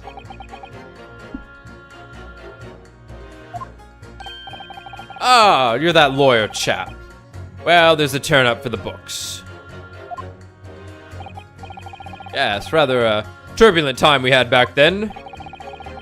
Some extraordinary events took place at your house, that's for sure. Luckily, Mr. Sholmes and I were able to get to the bottom of it all. I think we did rather a lot for you, didn't we? I mean, obviously, I wouldn't be suggesting that, therefore you should change your leaning to not guilty or anything. Can't be denied, I suppose. The curse of the Garadeb house was the talk of the town after that business. Lodgers moved out, and I couldn't get a bally soul to take up the tenancies. Haven't had the heart to break the news to Joni yet. Bad enough that the old girl's clapped up. Smack, smack, smack, smack, smack. Yes, can't be denied. You did do rather a lot. But not for us, that's for dashed certain. I suppose not. Course. There can be no suggestion of that being the reason I'm leaning towards guilty here, obviously. But honestly, I really wish he'd pay more attention to the trial and less to juror number 2.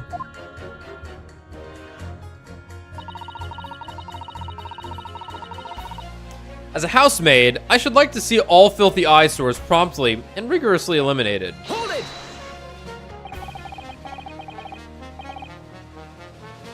Polishing the bench. I see.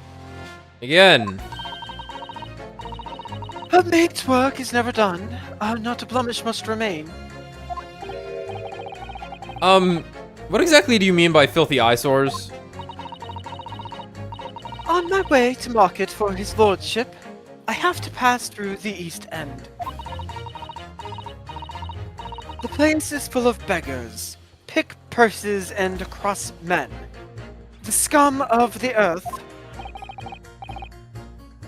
A little harsh, perhaps. Let me be plain. If it were up to me, all those back slums would be made spick and span or eradicated. At least we have people like the great detective working to achieve those important goals. Wow. Just kill the poor. You're referring to Mr. Herlock Sholmes. That's right. I like to keep abreast of his exploits by reading Rand's magazine in between my duties. If I give you a manuscript that was never published, will you change your vote? He does wonders, cleaning up London streets. In my opinion, he should be declared an honorary maid of the capital. Mr. Sholmes. A maid? It's really quite unforgivable. We haven't seen that yet. Gutter scum! Having the audacity to shoot our very greatest detective!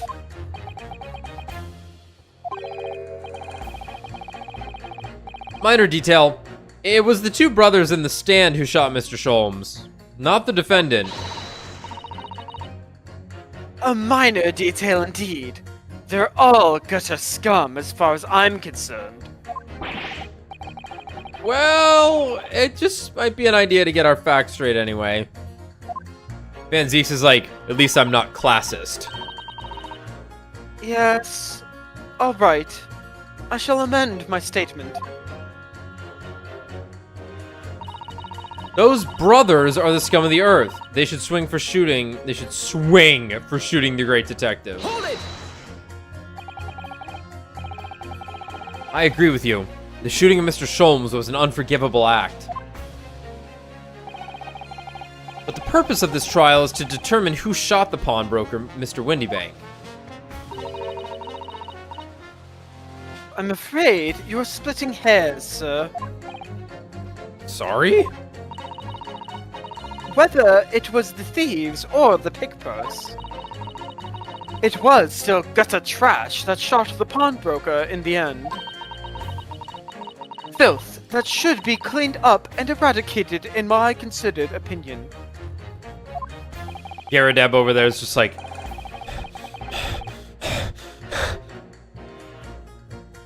Thanks so much for sharing!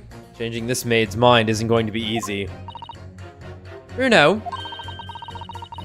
It was one of those two brothers that shot Hurley, wasn't it? Yes, without question. I'm gonna kill one of them. Well, then I'll never forgive them. Oh, Iris. Perhaps we can use this maid's statement to help us somehow, do you think? Yes. Maybe. Let's listen carefully to what each juror has to say first.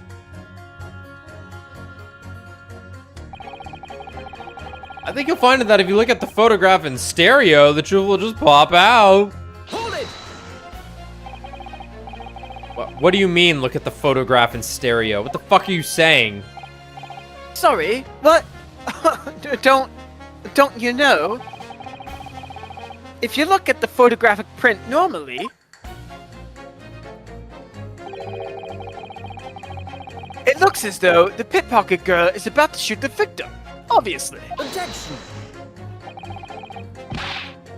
But there's no indication that the defendant ever fired the gun. All I'm saying is that if you look at the same print in stereo, it could reveal all sorts of new information. Were you sent by God? Why are you here? By any chance, are you a fan of stereoscopes? Gosh, I don't fucking know. How did you know? Oh, you know, let's just call it a lucky guess. I'm good at these things, man. It never gets old, seeing the two prints merge into one before your eyes. It's extraordinary. It's captivating. It's the height of modernity.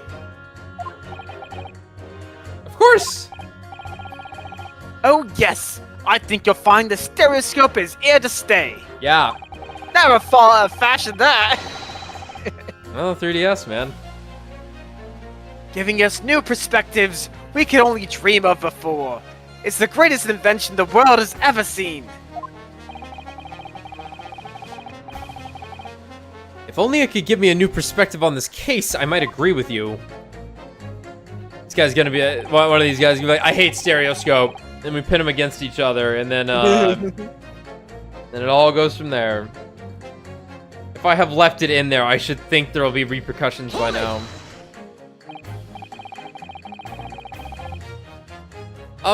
What exactly have you been muttering about all this time, sir? Keep talking about something left, something somewhere, or something like that. About having left something somewhere, or something like that. Ah, so sorry.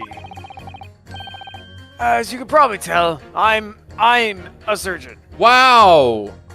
Really? A surgeon? That totally passed by me. Of course, people conducting surgery in this country aren't considered to be doctors. Oh no. What? Even though me and my kind are at the forefront of the medical science. The real brains in the field. So, what is it that you think you've left behind? Well, that's a little embarrassing, to be honest. Uh-huh. You see, I was operating on someone yesterday. Standard thing. Went in through the abdomen. But when I'd finished the procedure, Oh! I couldn't find my scalpel anywhere. That's what I called him, because he's left the scalpel, whatever. What? Did he? Surely not. Exactly!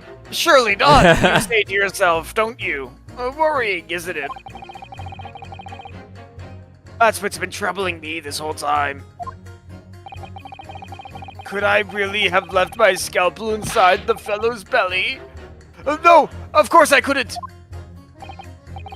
So, there you have it. Like I said, a little embarrassing, really. That's one way of putting it. The other is manslaughter, though. That's exactly my concern. And seeing as this case appears to be all but sewn up, I need to focus on trying to remember exactly what I've sewn up elsewhere. Now, I'm sure I made sure everything was back as it should be. Well, as sure as you can be without being sure. I'm sure you need to be more sure. Mind made up. Stop global radio transmission of the verdict to follow. Stop global radio. Mr. Naruhodo! I've become more powerful, having had a knife infused into my stomach. Sorry, radio transmission? What do you mean? Are you from the Far East? Stop! Yes, from the Empire of Japan. All communication with Far Eastern nations used to take place by mail. Royal Mail steamers. Royal Mail steamers take more than a month to complete the journey. But now we have the electric telegram. So we can send messages using electric signals. Thousands of miles of cables have been laid along the ocean beds, connecting the entire world. Thousands of miles of cable? On the ocean bed? Makes my head hurt thinking about it.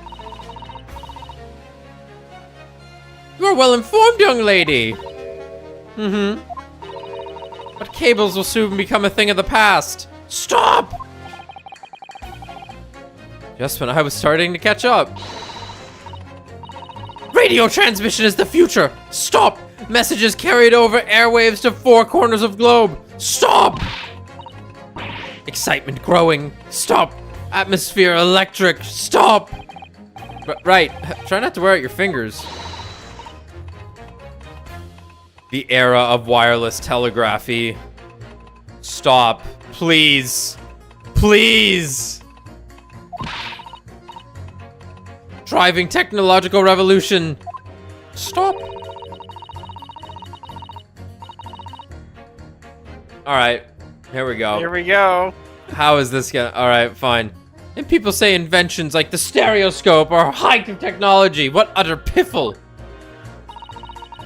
I can't understand it. I really can't. They're just silly toys. Excuse me. Oh no, now we have to repress her. Turn number 3. Sorry to interrupt when you're obviously fuming, but... What? Do you perhaps have something to say about juror number 5's last remark? As if I couldn't guess. Oh, you bet I do. Say that again. Go on, I dare you. goodness, are you talking to me? I think he just might be. Yes. You think stereoscopes are just toys, do you, huh? Yeah? Absolutely. I mean, really? A machine to view photographs in 3 dimensions? Why on earth would you not just use your eyes to look at the world around you? It's all 3-dimensional. What a great way to appease the man. No, I'm sorry. Stereoscopes are of no practical use at all. My lord, I'm going to kill her. You just don't know. Pardon? I think you'll find that viewing a photograph through a stereoscope can unlock all sorts of possibilities. I'm obviously going to have to demonstrate. By all means. What sort of possibilities? Well, take a crime scene, for example. Like this one. If you had a pair of photographs from a crime scene Yeah? that you could view through a stereoscope, it could reveal hidden clues you'd never even noticed before. How? What?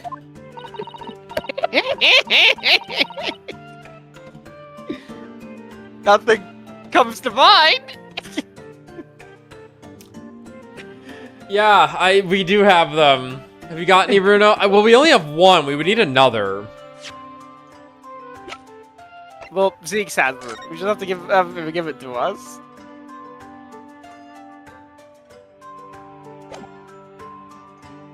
Okay, it's somehow okay.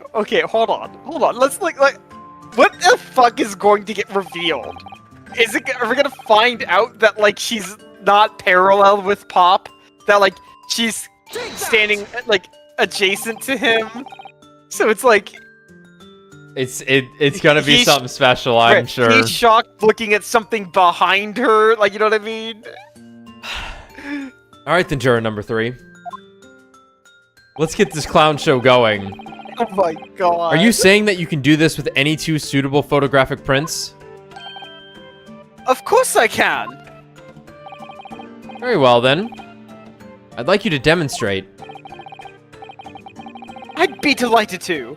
Just give me one more print, and I'll amaze you all. Uh-oh. Uh-oh. I don't have another one. What do we do? What do we do? Zeeks? Zeeks. You got the... Can you give it to us for free? Uh-oh. Uh-oh.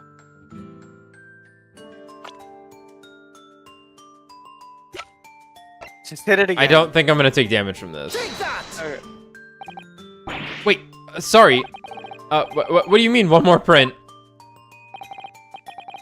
Oh dear. Don't you have these in the Far East? Yeah. Bruno. What? Yeah, okay.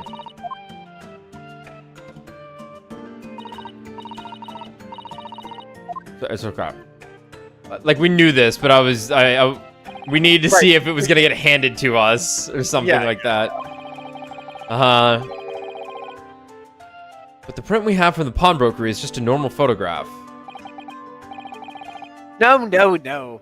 I think you'll find that the clue is in the name. It's a stereoscope, not a monoscope. You always need 2 prints. Thanks for the friendly explanation, fucker.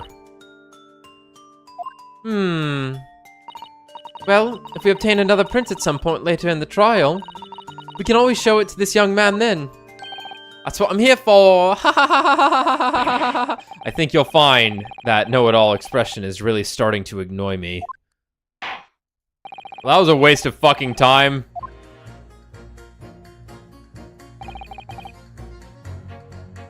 Okay. You stay there. Don't care about you.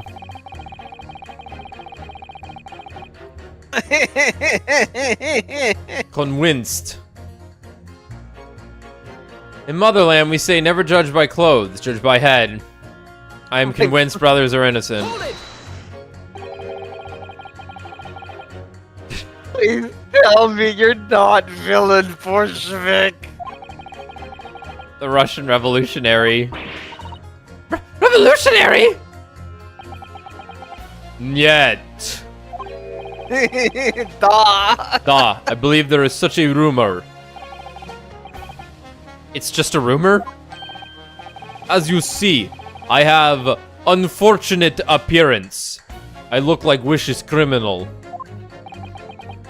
Your words, not mine. Just want to point that out. People call me revolutionary, murderer, autocrat. And which glove fits?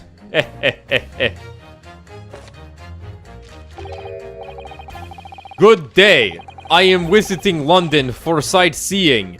I would like to take bus to Crystal Tower, please. I don't feel safe anymore. Right. That didn't sound staged at all. You'll forgive me for having my doubts. To be treated like Wish's criminal all the time. It is very painful. Please do not realize. Oh, sorry. People do not realize. Please do not resist. Please. I have much sympathies for these brothers. People say they're criminals only because of how they look.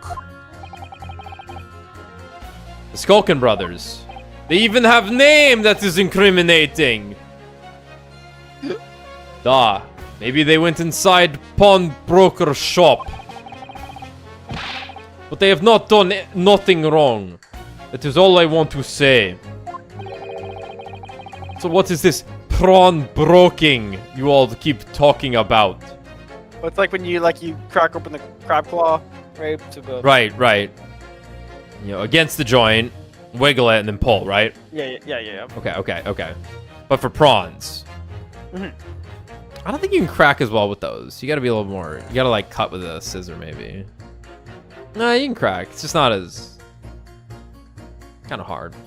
The Skulkin brothers did nothing wrong that night. Alright. Well, first of all, that one not-so-little misunderstanding... That's one not-so-little misunderstanding I'll need to clear up straight away. Tell me something, Iris. What is it, Runo?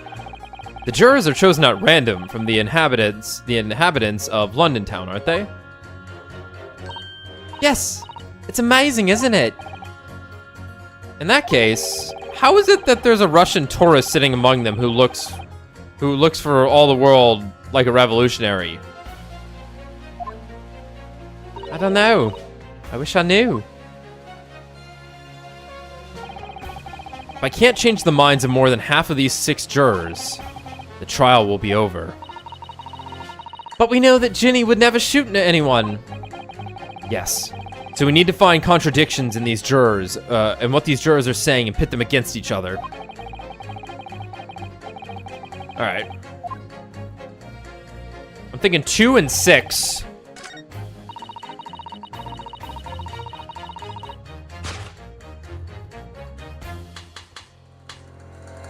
Objection! Those 2 statements clearly contradict each other. Good lord, counsel. Explain yourself. Oh my statement contradictory. Contradict C-O-N. I am no con man. Yeah. Juror number 6. You've got the wrong end of the stick. I do not have stick, I have mouse.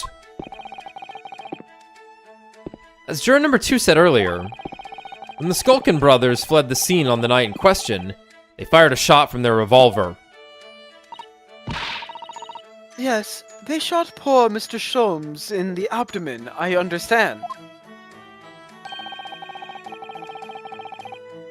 Surely you're not going to tell the court now that you didn't hear.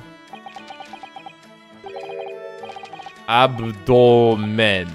A B D. Sir? Sorry. My English is still learning. You are telling the court you didn't hear? Fuck. Forgive me. I did not hear. Here is word. Abdomen. Part of person's body containing stomach and other vital organs. I don't know, like, the W is kind of weird. I'm not sure what that's supposed to be, like, part of the accent. That's correct. Vital. Vital Yeah, organ. Other vital organs. I'm looking for the nuclear vessels. Vessels. The nuclear vessels. If this is what you mean, you should say in plain English. In Russian. Not native speaker. Who thought it was a good idea to let this man be on the jury again? So. Oh my fucking god. Boy. No way. No, what the fuck just happened? Are you telling me these brothers, who look like criminals, were lying? Boy, what the fuck, man? They said before, we never done nothing. But truth is, they shot detective. This is double negative. Double what? Why did you pronounce it that way, Alex? What did I say wrong? Yes, that's exactly right. Lying is wrong. Especially when lie is said by a person who looks like criminal. I mean, when I get that fucking rat. Yeah, they getting that rat. Fully grasp the rat. Coming from you, that seems surprisingly prejudiced. This means they said we never took nothing. Maybe it was also big fat lie. Is this true? I don't know. Well, according to the police reports, no stolen goods were found, so... Enough! I trust no one now. Bailiff, get me my gun. It's not the mouse's fault, sir. This one's on the mouse. I must see with own eyes. I must investigate crime scene myself. Mouse self. Oh, what? I'm afraid that won't be possible. It is, Reno. Easily. Sorry? With the prints from Hurley's red-handed recorder.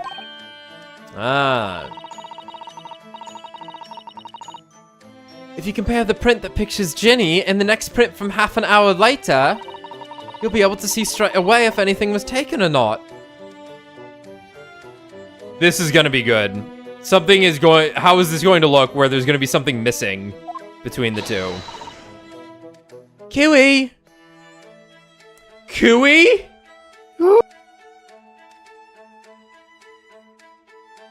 Wait, hold on. Wait, Kiwi?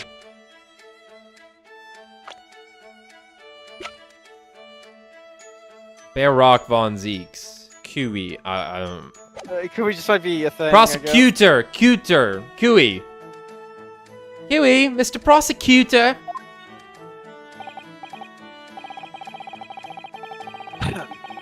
Tut tut! Calling on the prosecution in the middle of a summation examination of all time. I don't think he said tut tut. I think that's supposed to be a tongue click.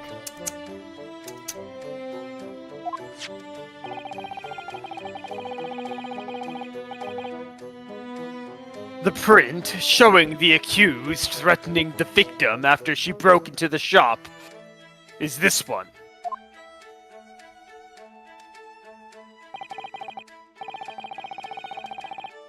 Following this, the victim and the accused moved into the storeroom.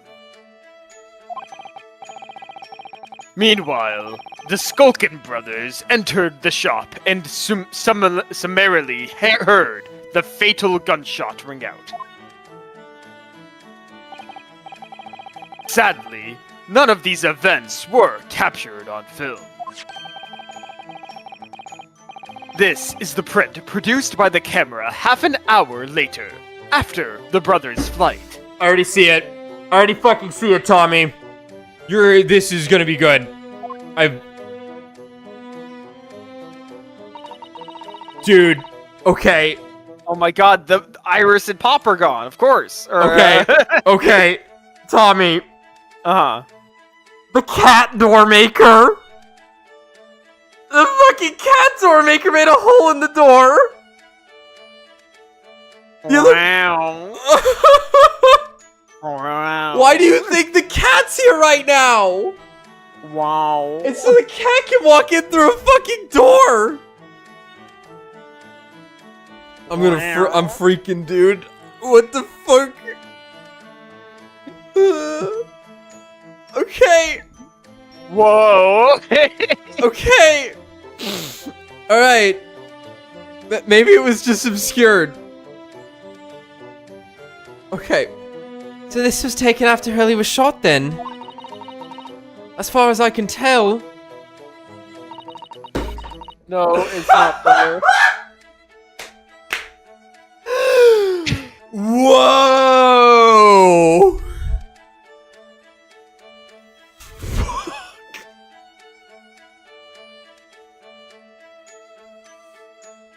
All right. The hound of Batshit,ville. All right. All right. Whoa. Dude, I can see it from the fucking, like, miniature of it, too. No fucking way. Okay. Nothing has been taken. It's not that something was taken, Iris. Oh my god. That does seem to be the case. I can't notice anything that's obviously missing in the second print.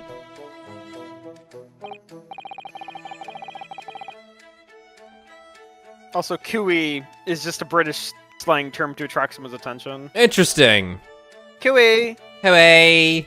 Like, hey! Or oi! Oi. Oi, oi, oi. So, no, wait, you're not British. So, the brothers who look like criminals told only one lie.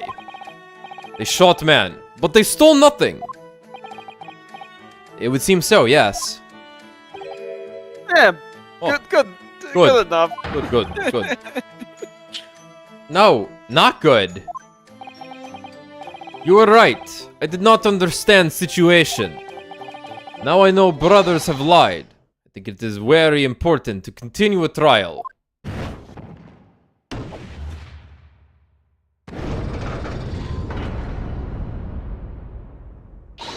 Yay! Well done, Reno. The balance is shifting. Well, it's a start, I suppose.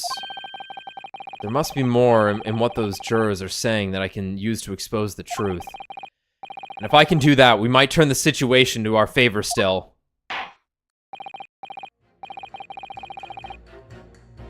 Thank you, counsel. Continue with the summation examination. And kindly hand that new photographic print to the bailiff to be filled as evidence. But watch out. Filed.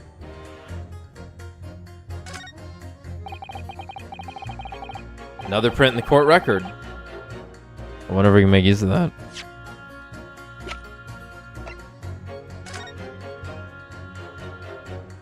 Fuck. Of course, the cat door maker. Wait a minute, that cat door maker? The cat door maker. Okay, so...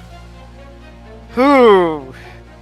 So suddenly, that he was shot through the cat door maker, I think is the stocks have gone up. Because, it's like somebody used it to shoot him. Because otherwise, why would they have made it, right? Yeah. Like, we're safe in here. Suddenly, there's a hole in the fucking door, right?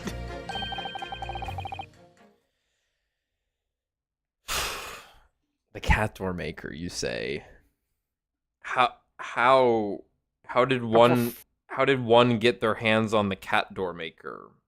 So It must have potentially been Ginny Gina. brought it with her. It was Gina then. Because like in her mind she's gonna use it to break into the box or something, right? The cat door maker. Accidentally leaves it on the outside of the vault. Like, I'm just saying, she comes in. Yeah. Let's say a murderer falls in afterwards, right? Oh Yeah. shit, Gina, quick to the safe room. He locks the door. She leaves the cat door maker outside. He goes, ah, yes. The cat door maker. Cat door maker fires that shit at the door and then shoots the motherfucker. All right. All right. Can it really show up new clues, though? Don't know unless you try. How about this print here? I think this should work. Take that! Wait. Yeah. All right, then juror number 3. Yep. Just need the other one. Take that! All right. These 2 prints were both taken with the same camera in Windy Banks on the night in question. Yes, I see. Tell me, Mr. Lawyer. Do you know how stereographic images work? Do you understand the principle? Please let me say yes. Please let me say yes. Okay. Well, I think so. I did have a lesson only yesterday.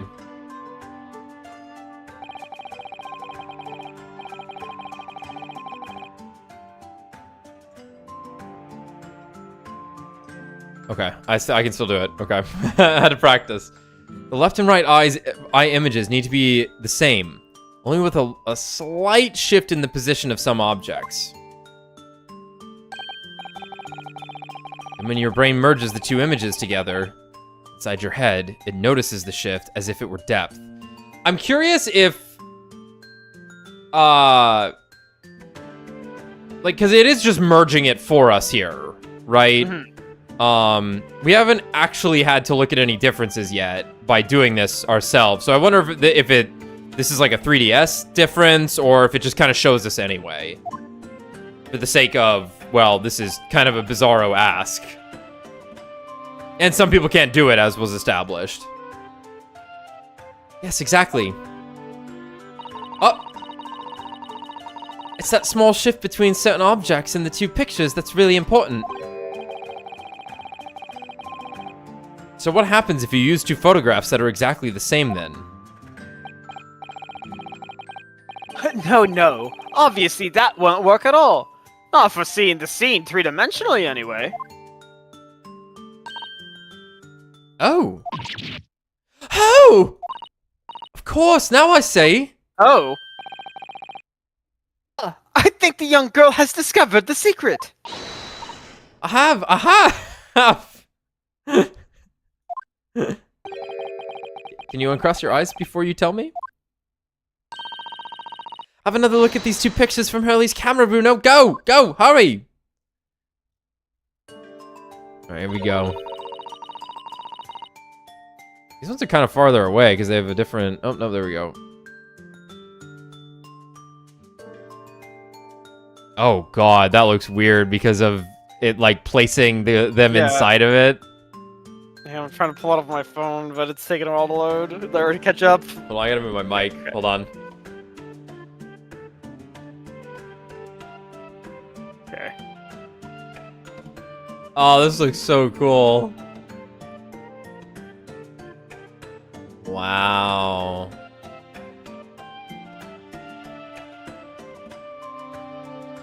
I don't know if I can actually spot a difference here, though.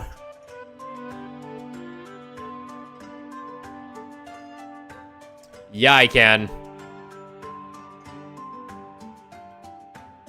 Okay, that's super cool. Whatever isn't in focus is what's different. That's super fucking cool.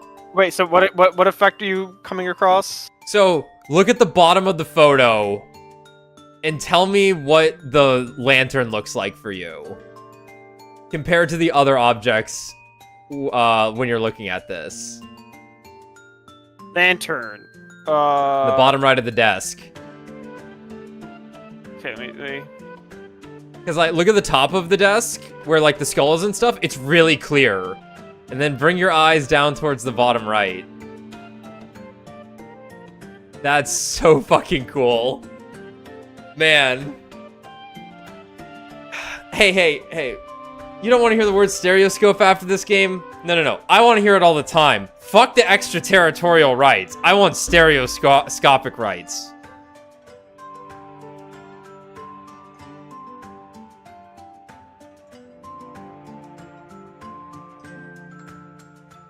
Very cool. Let me know when you're good. Yeah, I'm just kind of getting the focus to work for me. Okay. Take it in. Yeah, so like obviously, yeah, I can see what you're talking about with the lamp. Yeah, like look at the time. Look at the 0 and the 3 overlapping. Yeah. Oh my god, like the top of it's so in focus. That dog picture is so clear in the skull and stuff. Yeah. But you're not gonna notice the door when you do this. No. It looks natural because it's just a line overlapping on top. Yeah. Alright, nice. Okay, I'm good. Alright. Can you see that there's a really obvious difference between them? Oh my god, they're not there. Of course there is! There's 2 people in the first and no people in the second. No, the cat door, stupid. What? Well, yes, you can see that straight away, but now try looking at the picture in 3 dimensions. Alright, I'll give it a go. So to start with, you have to, okay, yep. Way ahead of you, buddy. That's my secret, Naruto. I'm always cross-eyed. That's why I can't read. Let's see if by crossing my eyes I can make the quill pens from each picture overlap in the middle.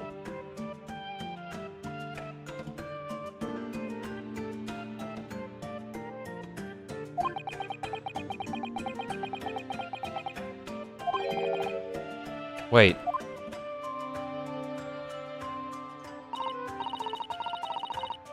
Well, did you manage to see it properly, Runo? Yes. I saw it. I saw it all. See to the 3rd dimension. What? What's going on with these 2 pictures?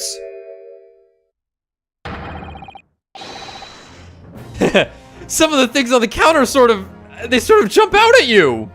Okay. So what does this look like on a 3DS though? Yeah. Is this 6D? Yeah, it's sexnocular vision. Yes. Like a mantis shrimp. Oh, damn it. Damn it. Fuck. Oh, fuck, dude. Oh, no Zeke's going cross-eyed. Fuck. They couldn't let that happen. Nintendo was like, no. Or Capcom was like, no. He must stay cool. This is Juror 3's case now. He's in charge. He's powerful. Like, who is this man?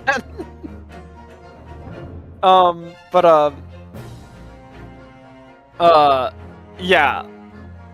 Like, the 3DS give you mantis shrimp vision when you did this, right? It's super 3D. Or should I say mantis prawn brokerage vision?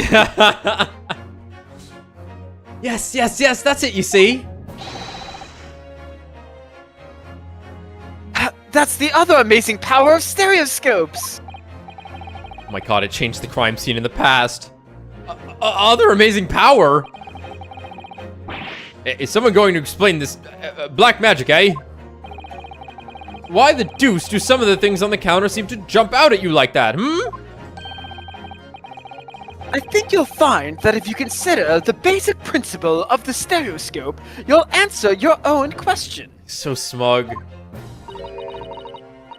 Basic principles of the stereoscope? As I said before, if you try to look at 2 identical pictures using a stereoscope, it won't work at all. It's the slight shift in the positions of certain objects that lets you see pictures three-dimensionally. In other words, even though at first glance it seems the objects on the counter haven't moved at all between the two pictures, this shows that actually there must have been a slight shift in their positions.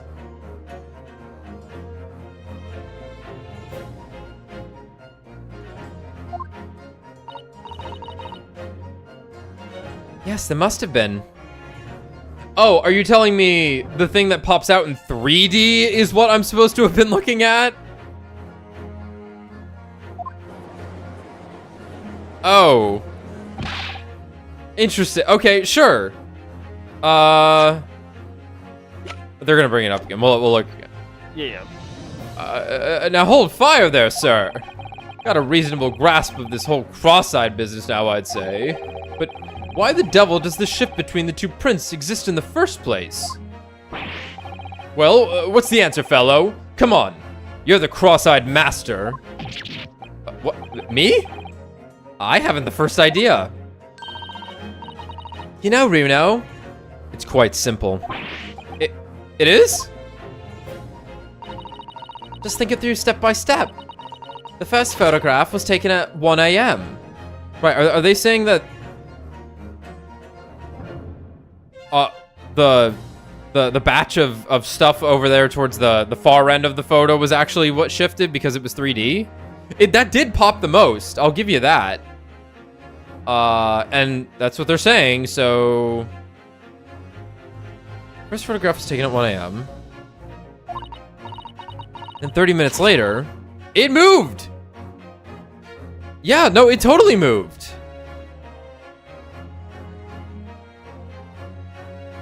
Huh. Why did that batch of objects so clearly move? Now that, well, not clearly, but like, uniformly move. Because like, here's what I was looking at. I don't know if, can you see my mouse? Yes. I was looking at this, the gap between this candlestick and the edge of the desk. Yes. Huh. All of that shifted. Whoa, okay. Yeah, like I was just looking at I was noticing the differences with it, not that the 3D effect was what was the damning part of it. Huh. You know, getting ahead of ourselves as usual. Yeah, but like everything shifts. In fact, it's weird. Like the whole desk moved, I guess. No. No, because the stuff moved on the desk. On the desk. So what that means, I think, is what happened is that everything got knocked off the desk, and then somebody attempted to reassemble it based upon a photograph, so it looked like everything hadn't moved. Because like the idea of somebody like bumping into the desk and like everything moving a half inch to the right doesn't really make sense. Yeah, and the lamp was broken at that point because it fell off the desk most likely. So the desk probably was something. The desk got hit, maybe not like tipped or something. Even potentially. There'd be ink on the ground if that was the case. That's true. But yeah, it got hit and somebody tried to reassemble the desk. Yeah. Then 30 minutes later, the second photograph was taken.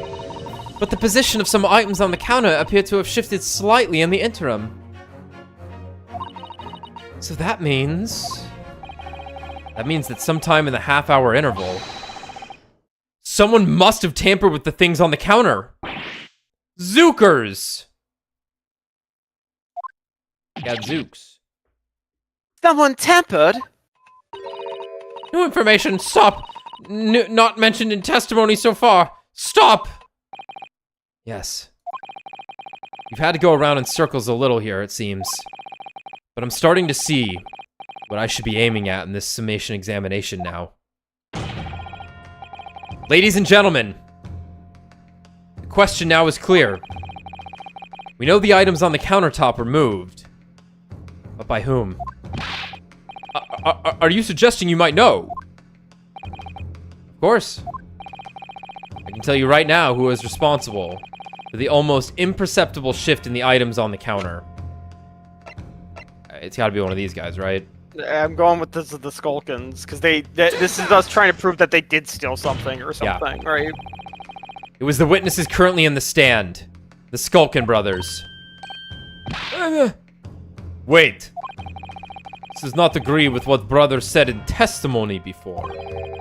They said they did not even have time to pull dukes from Lucy lockets. My phrase book says dukes is meaning hands, and Lucy lockets is meaning pockets.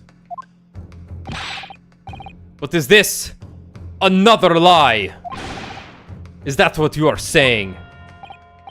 Yes, I'm afraid so. Now, hold on there a minute. You can't be sure of that. I quite agree. The accused is a common pickpurse after all. It's perfectly possible that she went through the things on the desk to see what she might steal. I think that's unlikely. And why exactly? As you can see from this photographic print, the defendant was pointing a gun at the victim. It would seem, as my learned friend indicated, that she was coercing Mr. Windybank to open the storeroom door.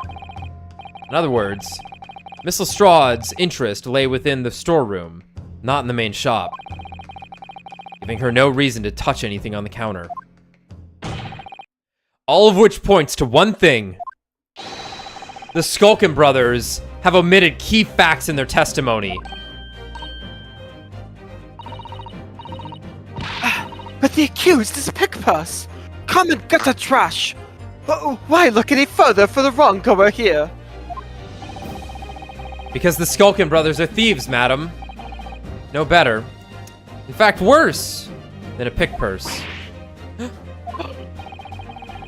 I believe that these brothers were looking for something on the victim's counter that night.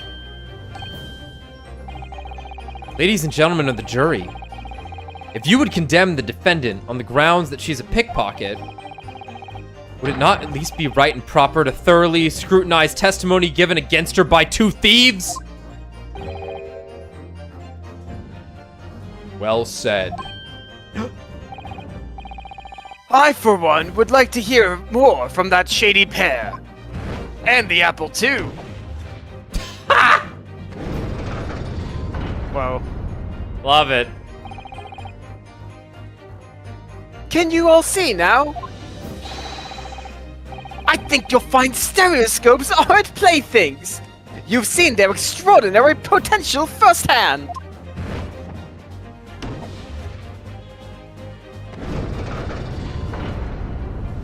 So this is the power of a stereoscope.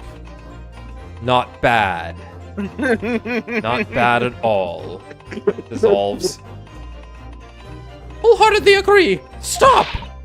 Must purchase after trial. Stop! Will return home via Regent Street. Stop! Write that down.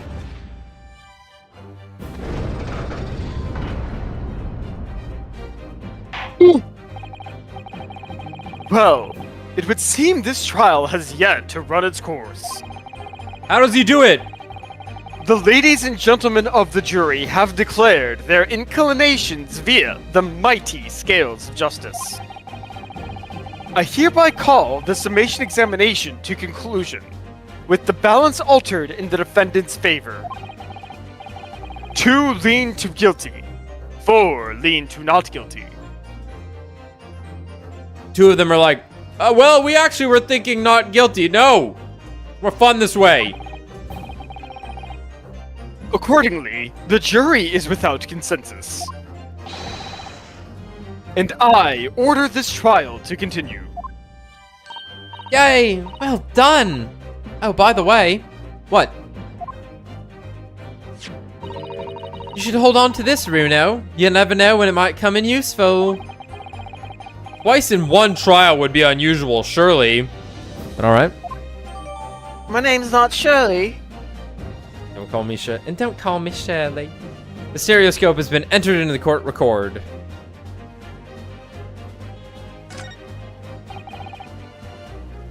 Lord Lanzeeks. You will instruct the witnesses that the court demands additional testimony from them. Whatever. I'm sure it won't spoil the bouquet to do so, my lord.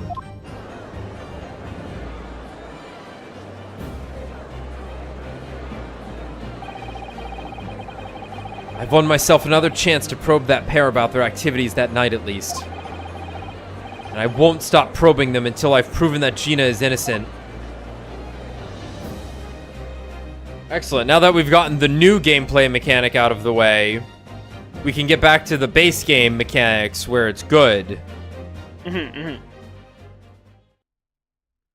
we can take a little break. Sounds perfect. Get back in there first. Some music.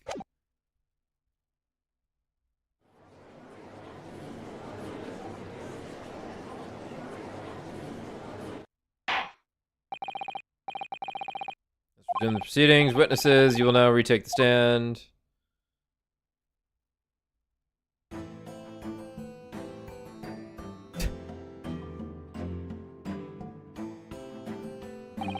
I'm so jealous of Gregson. Every time I fucking see him, I'm like, damn, I want some beer buttered cod. Yeah. Alright. Let's go get some beer battered cod on break. Alright, perfect.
Hello.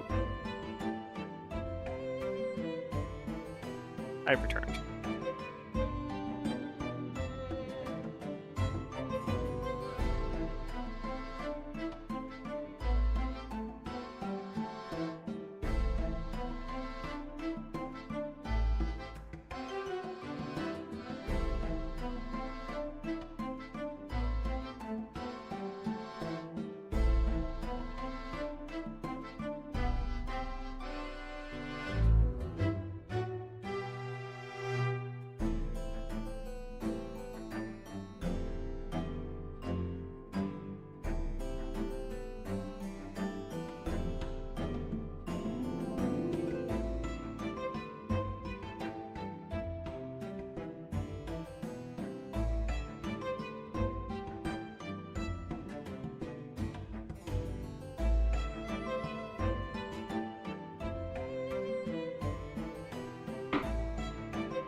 Yo.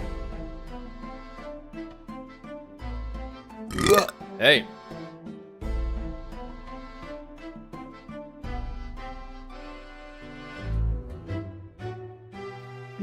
Ready? Alright, let's go. I presume you heard the defense counsel's summation examination. Didn't need to. Oh, right. Oh, yeah, Governor. I did, Gov. I did. Mr. and Mr. Skulkin. Caught blimey. This is going to be hard work.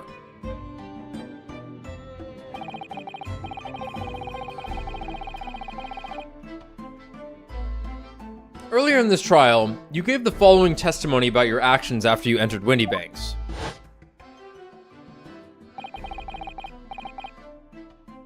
Well, it was bedlam as soon as, weren't it? It was, Nash, it was. Didn't even have time to pull me dukes out me Lucy lockets.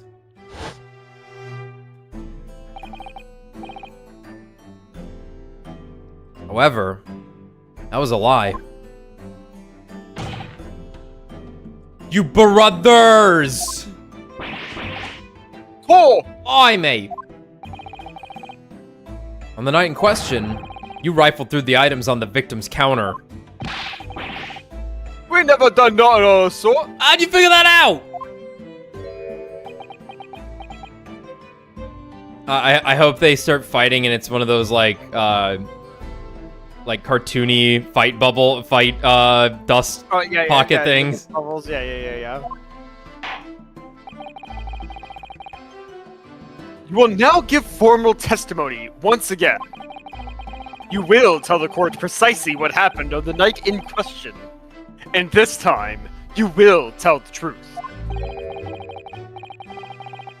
Each lie that passes your lips serves to increase the severity of your punishment. Where did it all go? And that, gentlemen, may deal a crushing blow to your chances of ever seeing the light of day again. Did he just absorb all the wine? Ah! A thought worth pondering, perhaps.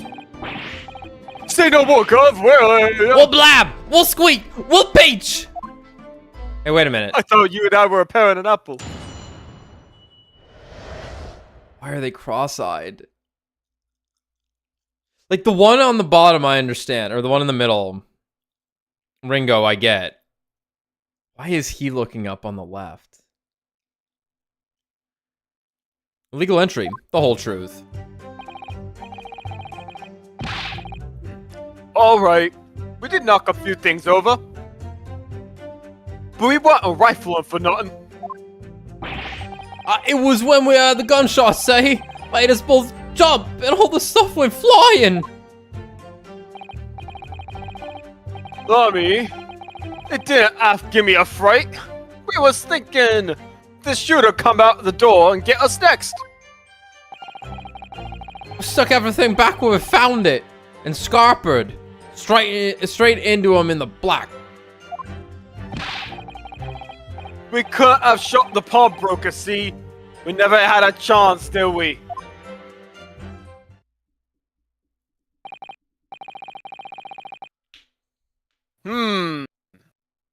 So you admit to the defense's accusation? You did indeed ransack Mr. Windybake's countertop on the night in question. Not ransack, Governor, no. That's right, Nash, that's right. It's more like we tidied up. Yeah.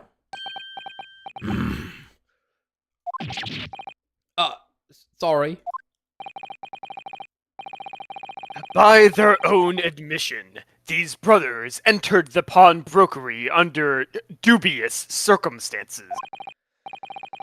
However, they panicked and fled on hearing the gunshot, having first made good their mess. Huh? The way you say it, we hardly sound like roughs at all. We don't, Nash. We don't. Can he make us sound a bit more cutthroat? It can't just be coincidence that these men showed up at Windybanks that night. There's more to their testimony than meets the eye. I'm sure of it. Hello.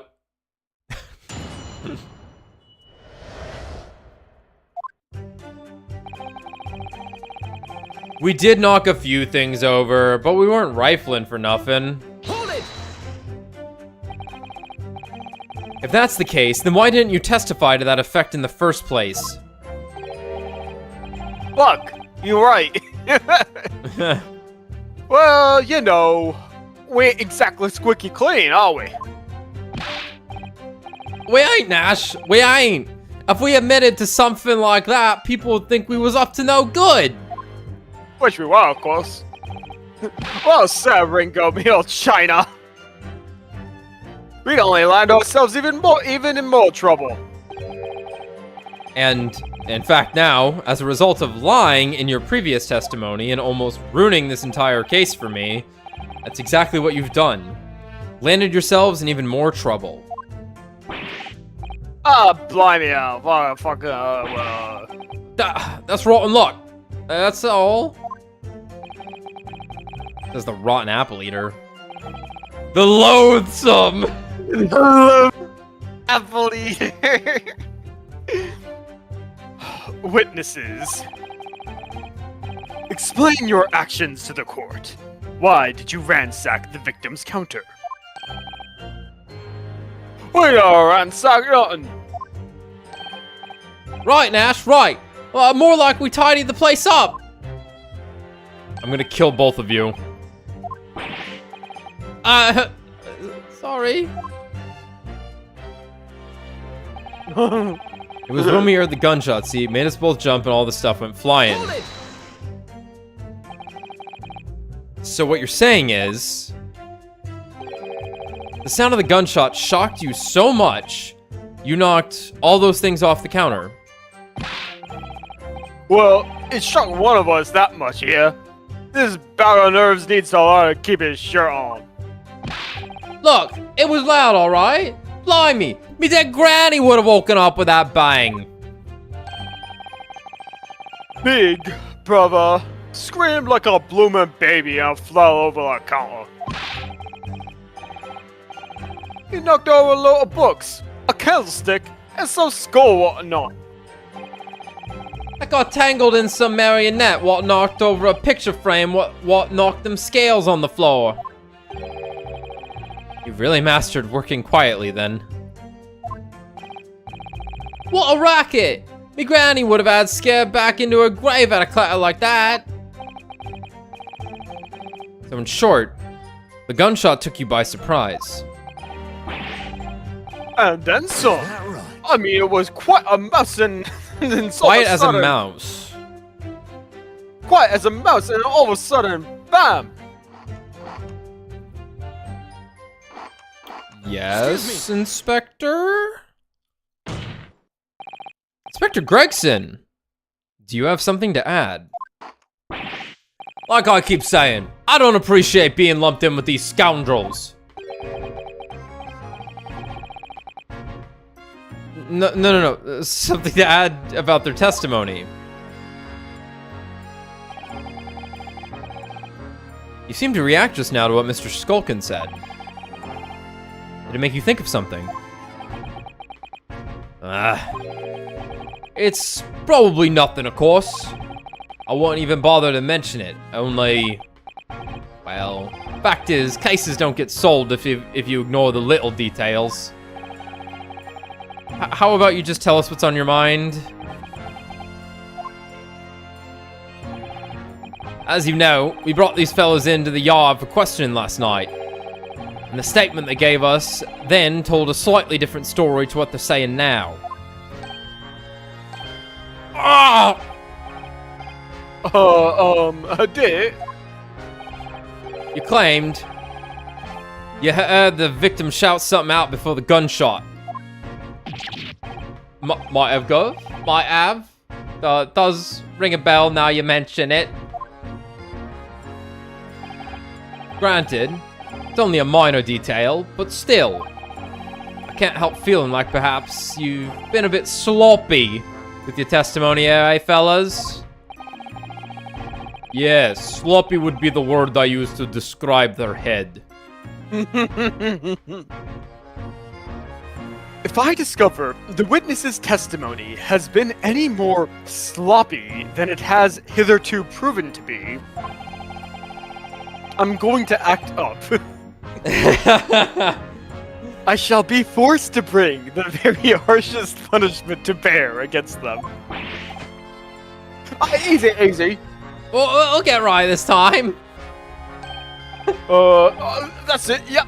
It's all come back to me now. Then speak. Supplement your testimony with whatever details have miraculously returned to your questionable minds, sirs. All right you are, Gov. Just before the gunshot, we heard a voice yelling out, "Give me that gun!" Hold it!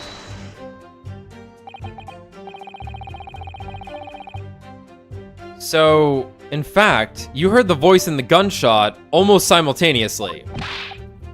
We did, Gov. We did. Although, I suppose if you're being honest, a kind of wavering voice before the yell and all. If you don't want to get shot, Give me that gun! Bam! kind of thing. Career in acting tragically missed.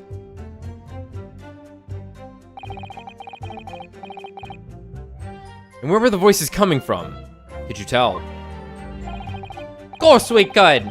From the other side of that door behind the counter it was! From the storeroom, where the victim was found dead. And the voice you heard? It was that of the victim, Mr. Windybank. On me granny's life! Of course it was! We watch Family Guy every night. We've always recognized Peter's voice. On his granny's life. Of course it was. Holy crap, I'm about to get shot. I'll do it myself. So that would mean that you both knew Mr. Windybank in the sound of his voice. So that would mean, what? Sorry, I was thinking about Family Guy. We're getting one over on them. The voice you heard, it was that of the victim, Mr. Windybank. Of course it was, of course it was. What, Nash? What? Any ideas? Yes, Counsel. Indeed, it would.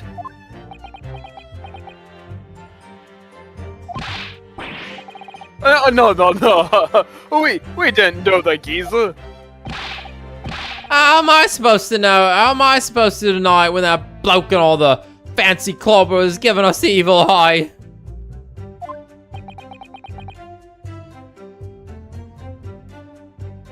I miss Susato.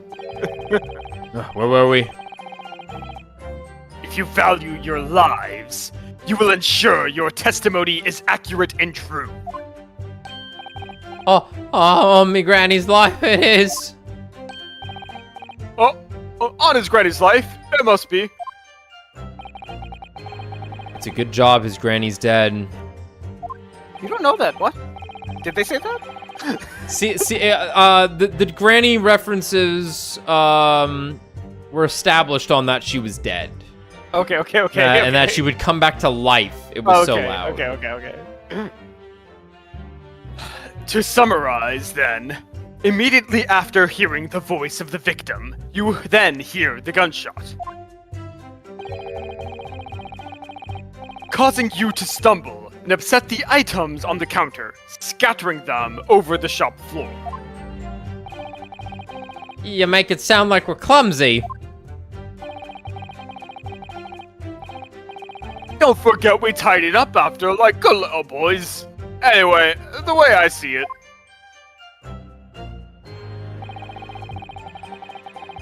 The bloke what owned the place was holding a gun, so he should have fired instead of yelling at the girl. Like, the testimony has just completely changed already, holy shit. The bloke what owned the place was holding a gun, so he should have just fired instead of yelling at the girl. Hold it! this is an insane thing to say. You're saying that Mr. Windybank had a gun in his hands? Oh yeah, that was a sight, eh? Them two waving them guns at each other must have gotten pretty heated. The loathsome. I mean, just before he shouted out, we heard the geezer say, "If you don't want to get shot." Didn't really sound like he meant in mind. More of an empty threat, you could say. Mr. Windybank was known to keep a revolver on his shop counter at all times. People say that to protect the articles in his keeping, he'd readily put a bullet in someone's head if required. That someone being himself, of course. Good grief! Extraordinary devotion, indeed. And if alarmingly misguided. Well, certainly sounded like he was ready to pull the trigger the other night. Only the person he was gonna shoot beat him to it. Cooked his goose proper. You could say he was cooked. Yeah, that's what I would say, Nash. Bet he wished he'd squeezed the trigger instead of wasting time shouting, "Give me that gun!" And it was directly after those words that you heard the gunshot.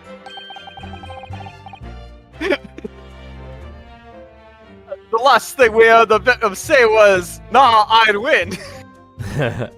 It's actually pretty funny too, because we were watching YouTube videos in Discord the other night, and like one of the random videos we just put on was a compilation of "What are you gonna do? Shoot me?" scenes from different movies and TV shows. Close That enough. was more or less the same time, Gov. Give me that gun! Ah! Kind of thing. Yes. A career in acting is a career in acting very tragically missed. Now we are the summer hitting the deck. God, they're beautiful. They're happier than I've ever been in my life. Like even in the face of certain incrimination. Like, and also the fact that like they adopted a fucking chief inspector of the police. They're like, dude, get him in. You look here. good. Get in. Get in. And we heard the sound of someone in the deck. Before everything went dead quiet. After that, we done a slapdash job tidying the place up. Why didn't you run away?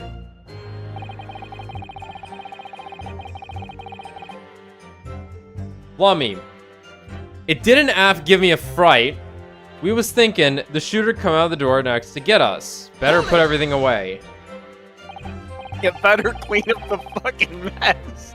So you didn't try to open the storeroom door then? Not on your life. You shot at me. It went deadly quiet after that, it did.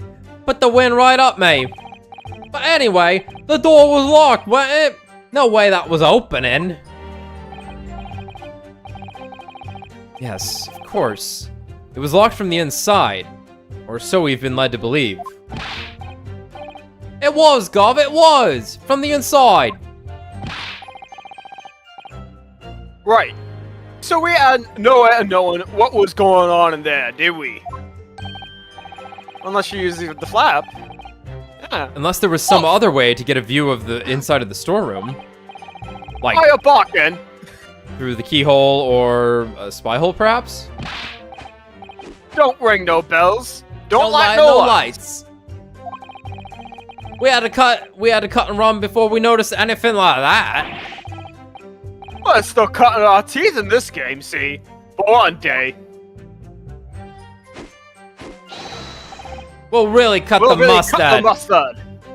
The camera pan out. Please cut it out. But as we know, behind the door was the victim's lifeless body, with the accused not 2 feet away. Okay, where were the 2 guns then? Yes, unfortunately.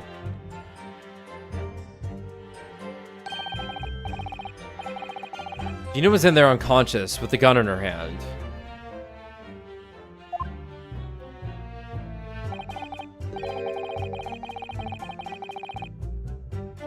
To confirm, would it be correct to say that neither of you set foot inside the storeroom?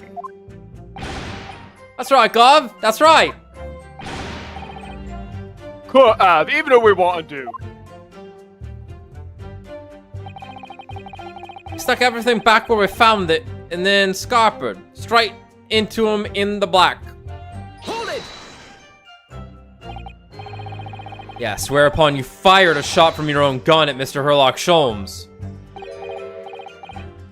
Oh, we was a bit easy there. We was, Nash, we was. Truth be told, I was already shaking like a leaf when you turned up.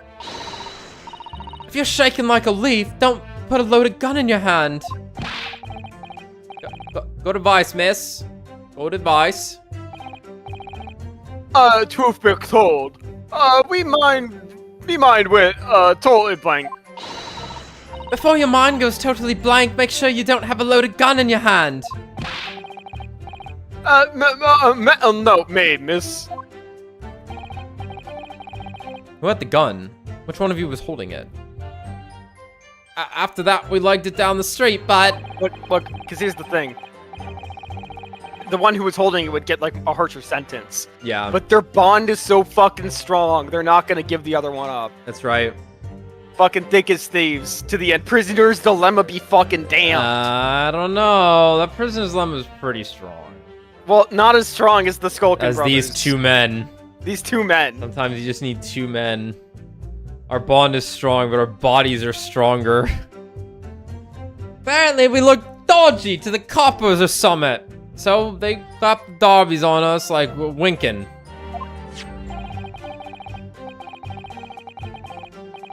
And after you'd been handcuffed, the police found this revolver in your possession, correct? Well, yeah. Oh, but listen, that proves it, done it, eh? We couldn't have shot the pawnbroker, see? We never even had a chance, did we? Hold it! And why should we believe that? What? Well, 'cause it's true, ain't it? The place was totally empty when we went in. At that time, the victim was already in the storeroom, having been forced to open the door by the accused who had a gun to his head. Kind of true. We saw the picture Right. for having the gun pointed at him. Yeah.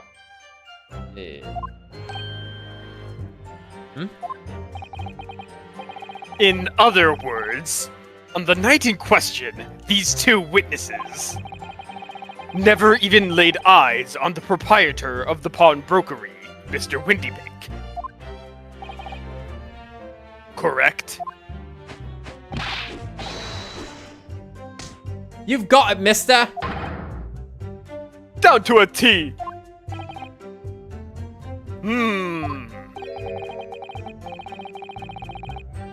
So the Skulkin brothers never actually encountered Mr. Windybank. Is that really true, I wonder?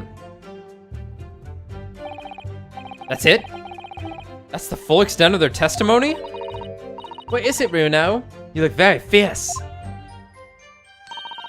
I could pour you some herbal tea if you're tired. Oh, thank you, bud. I'm fine. Being such a logical thinker, you'll probably laugh, but I feel as though these brothers are still hiding something. Something important. It's nothing more than a feeling, though. I have no proof to support it. Well, feelings can be very logical at times. Sorry? People's expressions, the movements of their eyes, the words they choose. You can take all that and your brain will quietly analyze it to come up with a feeling like you described. You've concluded that there's something suspicious about this testimony without knowing why, that's all. I love how you put that, Iris. Instincts are a lot more logical than you might think. I like that. I like always think that. it's one example of like in psychology class, talked about how like a gut feeling can often be like a subconscious like pattern recognition thing. Yeah. Where it's like if something feels off, it's because your brain is going. Something is It's misaligned. It's recognizing a pattern of something that's wrong. Yeah. Right. So like one example they used was like, you know, like during like when a building's on fire and the firefighters are in, right? Yeah. There's of course a guy outside who's the coordinator of the firefighters inside, right? Sure. You know, they don't all leave the truck and go in. No, you know. And so it's like he's the guy looking at the building, making the calls, right? If he says everybody out, it's everybody out. And you know, it's the story of like he just had a bad feeling, just this overwhelming sense of doom, and he's like everybody out now. And like everybody comes out, and like moments later, the entire building fucking like explodes. Like, and it just like, you know, he didn't consciously recognize what the issue was, but like, you know, like but subconsciously he recognized the signs of like the second explosion coming, based upon like the smoke and the wind and blah blah blah. Yeah. He had seen So so it's like- many, the experience was all there. Yeah. He just knew. Yeah, he just knew, right? So it's like your gut instinct isn't necessarily like mumbo jumbo. Like it is your brain telling you something. We're alive for a reason. You're alive for a reason. Like I've been watching more like animal like overview videos on YouTube, and it's just like humans have it rough, where a lot of us is piloted by a consciousness, Yeah. whereas most animals are kind of not. They got a lot of instinct pulling them around. Hmm. Man, is it strong. Instinct powerful. Like the salmon, dude. They're crazy. Dude, no, couldn't do that. humans could never. Especially not us. We were not grown in the fires of turmoil.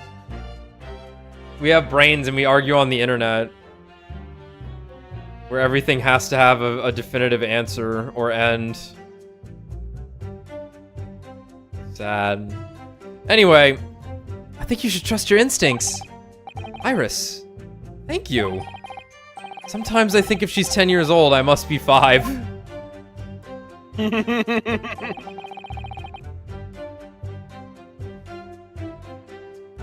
Okay, is there something we need to repress?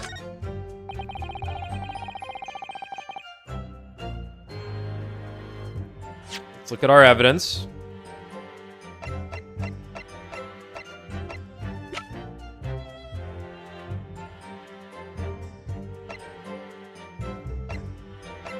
So I think the thing that's going to be the contradiction here is that one of these lines they mentioned the fucking this idea that they both had guns.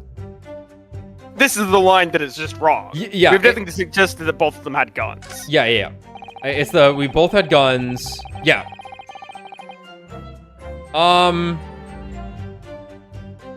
Right. It's this line here. We have no idea. Let's just present this. Yeah. What are you talking about? He was holding a gun. Objection. Because, like, yeah, Good deal. no, it's like, what are you talking about? You're saying that on the night in question, the victim, Mr. Windybank, was wielding a gun. Is that correct? Sick of? You got the picture. But not the picture you presented. That one's contradicting to my testimony. I don't know what that means, Nash. He has, Nash. He has. No questions. He had the gun. Yet the photographic evidence from the time of the incident clearly shows that Mr. Windybank was not in possession of a firearm of any description. Objection.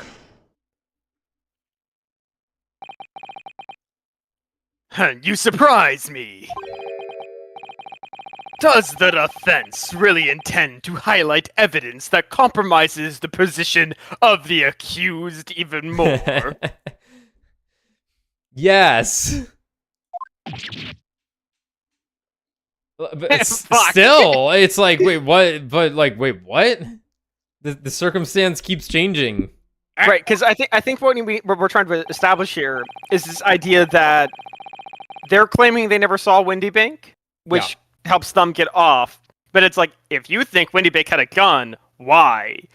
Did you see him, motherfucker? Well, Furthermore, it's the part where they heard his voice saying, "Give me that gun or I'll shoot." I think. yeah. He was threatening, so. The defense has failed to establish that the photographic print presented was taken a suitably short time prior to the victim's death. Your chronology is severely lacking, counsel. Yeah, that's right.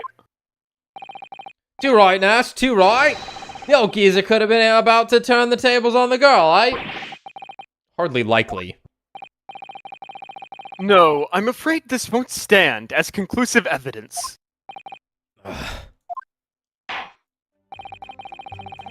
Continue with the cross-examination, counsel, and heed my earlier warning, witnesses. A skulkin's never skulkin'. Okay, we were hit with the Warning. that shit. Like, nice try, player.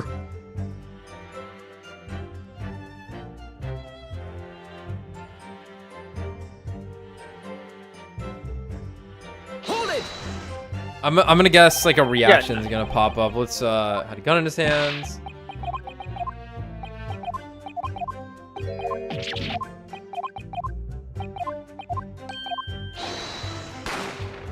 Oh,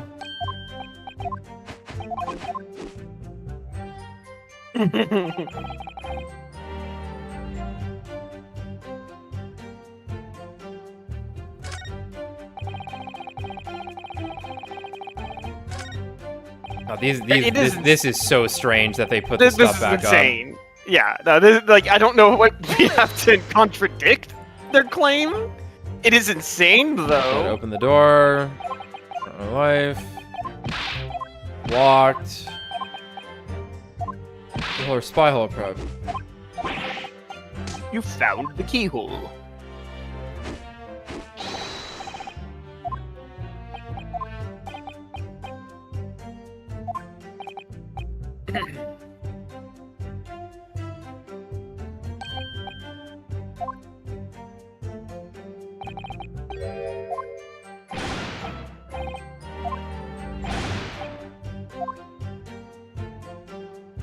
Sorry, what did they just say at the end there?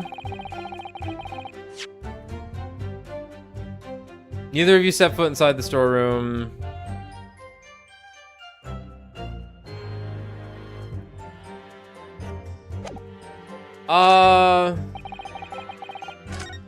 Maybe we can present the photo that has the spy hole. Maybe like I feel like we're getting ahead of ourselves. I think we start talking about that definitely soon. are. But like they talk about it. Yeah, like it's also like how did you know it was locked? Like obviously we know they.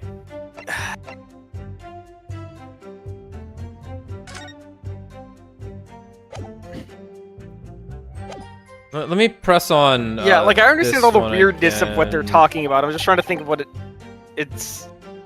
Hold it!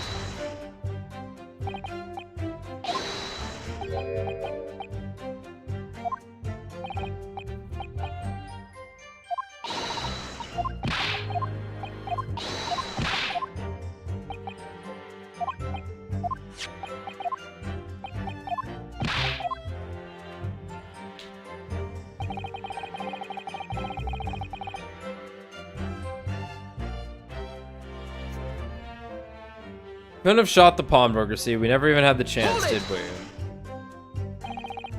I should believe that. What? Well, because it's true. This was totally empty when we went in. That time the victim was already having been forced to open the door by the accused who had a gun in his head. To his head. In other words, on the night in question, these two witnesses never even laid eyes on the proprietor of the pawnbrokery. Correct?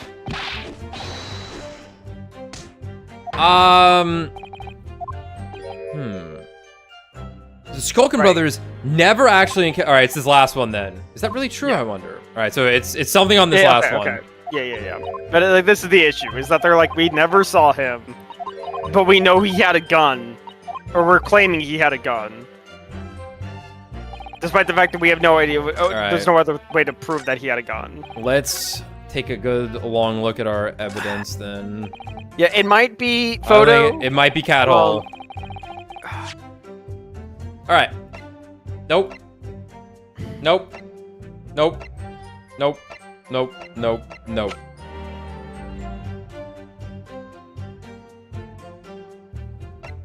I think it's the photo, dude.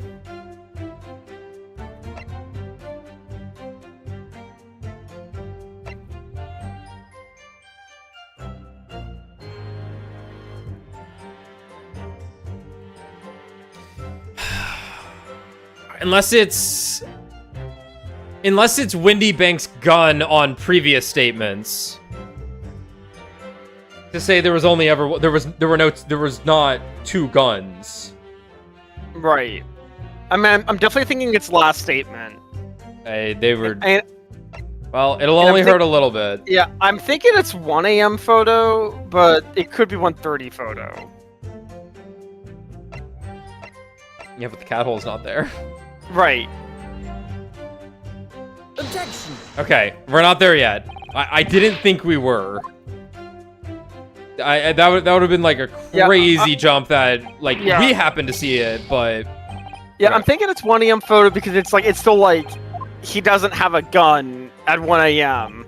How did you know he had a gun? You know what? No, you're right. I think you're right. No, that makes a lot of sense. Like it could, like I was saying, it could have been 1:30 if it was like people, but we're not quite there yet.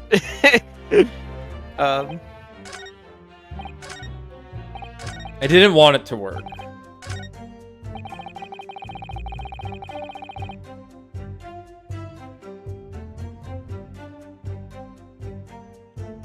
Right, but this statement's this weird. is not the statement we need to present that on either. No, that statement. I don't think it's this statement. I'm not convinced with this statement.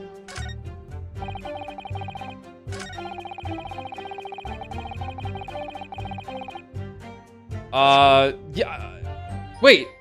No, we did this already. We did this already, didn't we? And we got yelled at. Because we had properly established chronology. Even though that's not what we're trying to, like... Maybe it's gone. Oh. It would be weird if it was gone. Right, it was this one we did though, right? Not. I believe it was this one. Yes.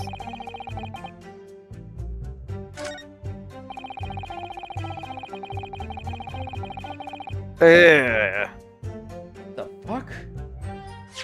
Because we presented 1 a.m. photo on this, and they were like, they were fine with it. Except they were like, you haven't established chronology properly. Which is not what the fuck we're discussing. We're just discussing whether or not they saw him or not.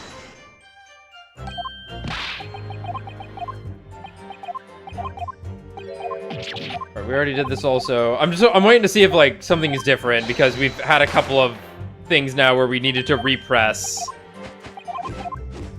Right, we already went through that one.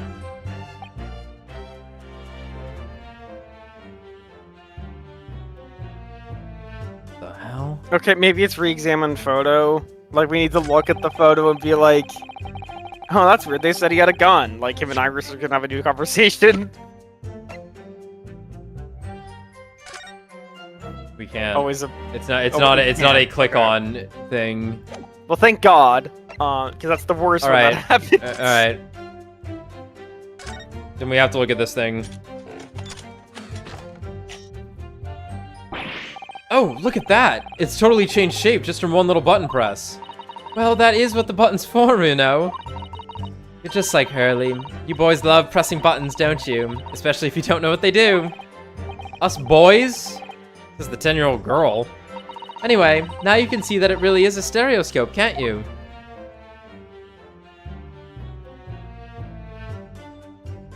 Yes. You have to pop your 2 prints in here to start with, you see? And then when you look through the eyepieces, you can see the image in 3 dimensions. The important thing is to get right in the position of the 2 prints. I don't know who came up with the idea of a stereoscope, but it's really quite fascinating. Okay, can't even do anything with it right now.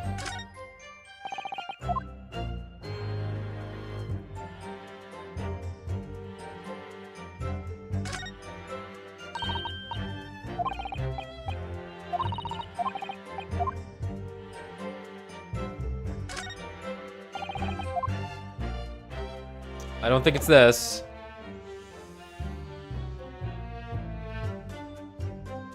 I'm gonna represent this. Objection! Right, see what they say specifically. You're saying that on the night in question, the victim, Mr. Winnyblank, was wielding a gun. Is that correct? That's it, Gov. You got it right. Yes, he was. He was. No question. And yet the photographic evidence from the time of the incident clearly shows that Mr. Windybank was not in possession of a firearm of any description. What? Yeah, right. No, I'm sorry, go on. Yeah, we did get this. We did this. Yeah, we've done this. You surprise me. Does the defense really intend to highlight evidence that compromises the position of the accused even more? Furthermore, the defense has failed to establish that the photographic print presented was taken a suitably short time prior to the victim's death. Right, so they're saying here, we don't know that he didn't pick up a gun. That's what they're... Yeah, got it. That's fair. That's fair. Yeah, that's right. Right now, she's right. The old geezer could have been about to turn the tables on the girl. Hardly likely. No, I'm afraid this won't stand as conclusive evidence. Ugh. This is bizarre. That's one of the most bizarre interactions in the entire series. That's really strange. Okay. So that's a good point. Okay. But that still means you motherfuckers saw him. They heard him say, look at the place was holding a gun.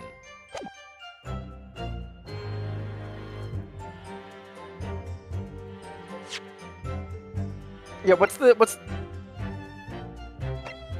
Can we get to... I think the next one is specifically talking about what was said. No, this was the previous one was the one that like that, I think. This is them saying, we just put everything back. Okay.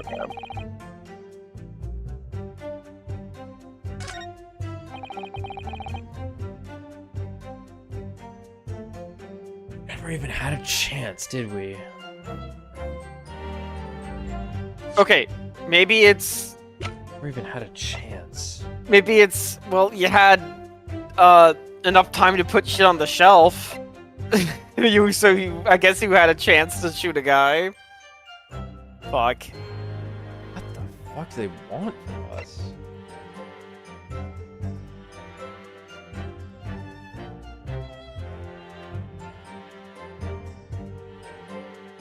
And we already know that this gun was fired elsewhere. Presumably fired elsewhere. Yeah. At us. That seems to be true. Except maybe they are right. Maybe there is a third gun involved. Because if They their might gun be. is the one that shot Holmes, and Windy Bank's gun was the one Dana was holding that maybe shot Windy Bank, there's a third bullet in this crime scene. So I guess they're right. There is a third gun. Yeah. Maybe it's his gun on this? Worth a try. We're definitely in save that shit territory. Finally, Ace Attorney. Yeah, like no, like I'm a little lost for sure, but there's like so much going on right now where it's like, Objection. I feel like this should work. I feel like I should be allowed to bring up that there was only one gun found. yeah. Why am I not allowed to do that?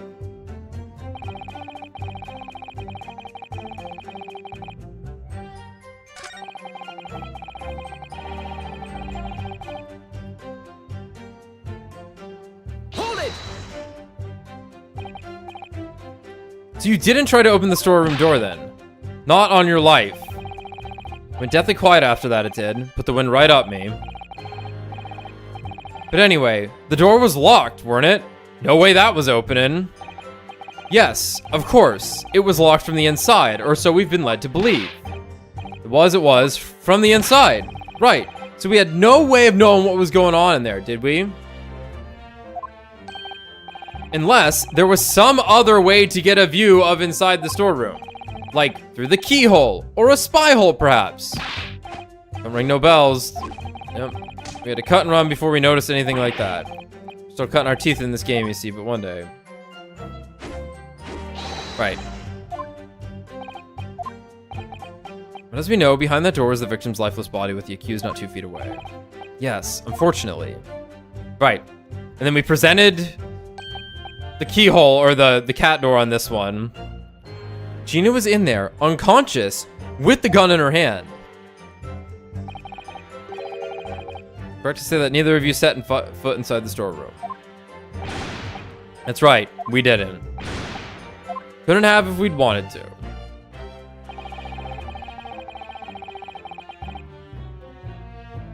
Put everything away, ran away, got caught. Let's start at the beginning. What was the first thing they say here? Hold it. Did knock a few things over. Not the case. Why did you testify to that effect?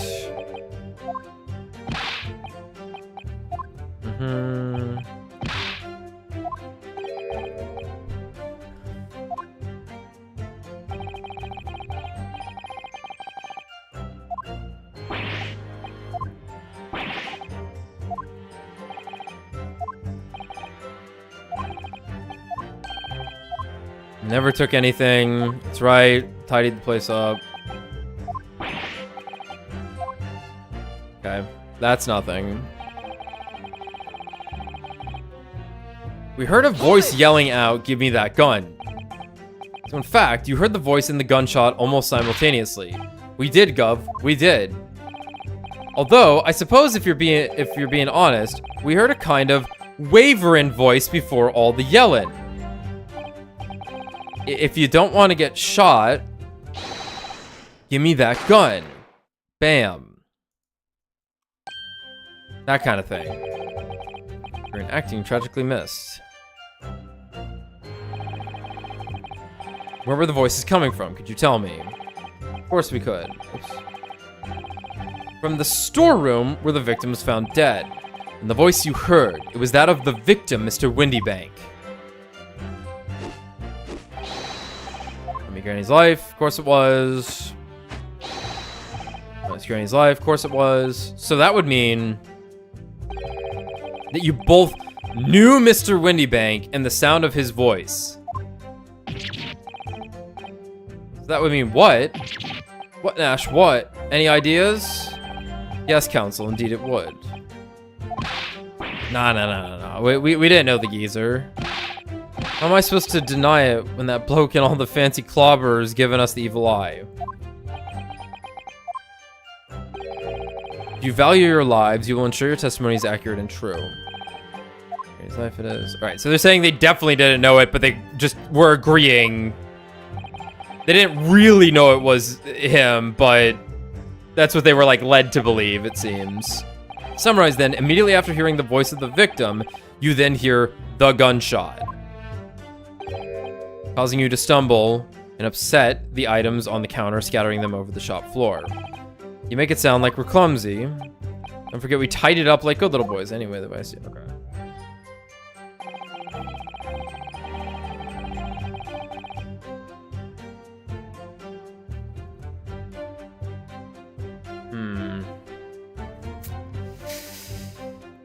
Well, I think we've repressed on everything at this point.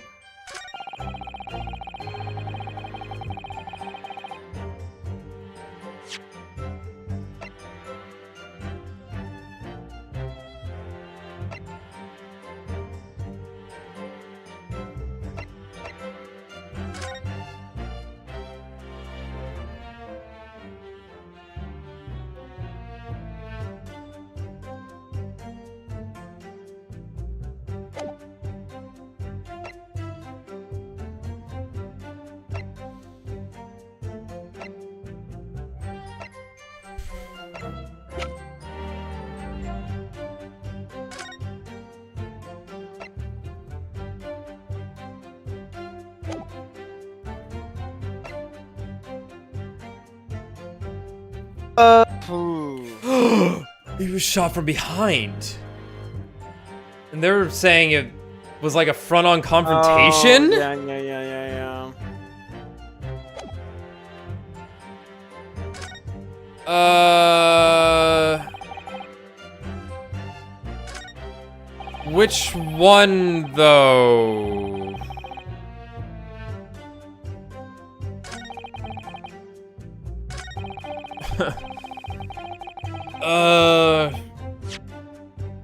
Maybe it might be this one, yeah. It was this one last time and we failed. Objection. Oh. Good call, Alex. Good call. Oh, fucking Christ. That's a good one. That was a good one, though. Ooh. No, because they're describing. Because the whole thing is them describing the scene. One-on-one confrontation. This idea that they're pointing guns at each other. How does he get shot in the back in that scenario? All right, that was good. That was good. Okay. That was a good one. We're not out of it yet. We're about to be told this is wrong. You're about to be told how she shot him in the back. Well, you see the mirror trick. Man, so when they handed us the photo earlier too, something ran through my mind. Because I went like, they always hand you the photo that shows up at some point. There's gonna be something weird about this photo for some reason. Mm-hmm. And I'm like, it's gonna be like the twist in the bullet wound or something. We're gonna talk about the caliber of the bullet later, and it like in a quarter of a second, all that ran through my mind, and then my brain threw it away because that's all it was. Just a transient thought about the conventions of these games. And then lo and behold, follow your instincts, children. They will make you stronger. Your consciousness is not as strong as your unconsciousness. So you're saying that on the night in question, the victim, Mr. Wendybank, was wielding a gun. Is that correct? This makes sense also. This is the thing showing that he was laying down. This was the photo of the crime scene. How can we prove there was not a gun at the crime scene? We show a photo of it. Fair. And on the night in question, the victim, Mr. Wendybank, was wielding a gun. Is that correct? Set go. You got the picture? Yes, I do. Yes, Nash. Yes, no question. And yet, photographic evidence obtained immediately after the incident clearly shows that Mr. Wendybank was not holding a firearm of any description. I got it wrong. I was wrong with my reasoning. Oh. Uh-oh. Don't worry, they always it was cover so- us. They always cover us. It was so simple. Yeah, it really was. So the scene of the crime.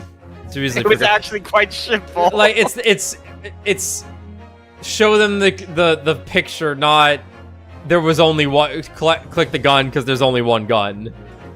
All right, fine. Regardless, it worked. You what? You're barking. Got it bad, that's ain't right. Objection!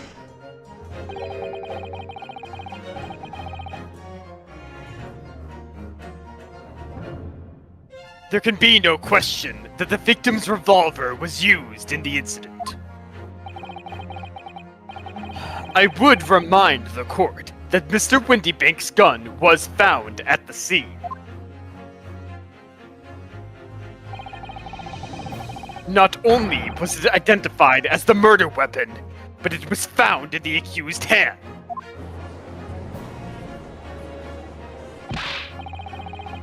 Yeah, that mold Duller used the victim's own gun to finish him off. God, Bam. Kind of thing. Hold it! Stay exactly where you are, right there. Oh my god. This was them helping us. Yeah, I know. They were acting it out. Yeah. Oh my god.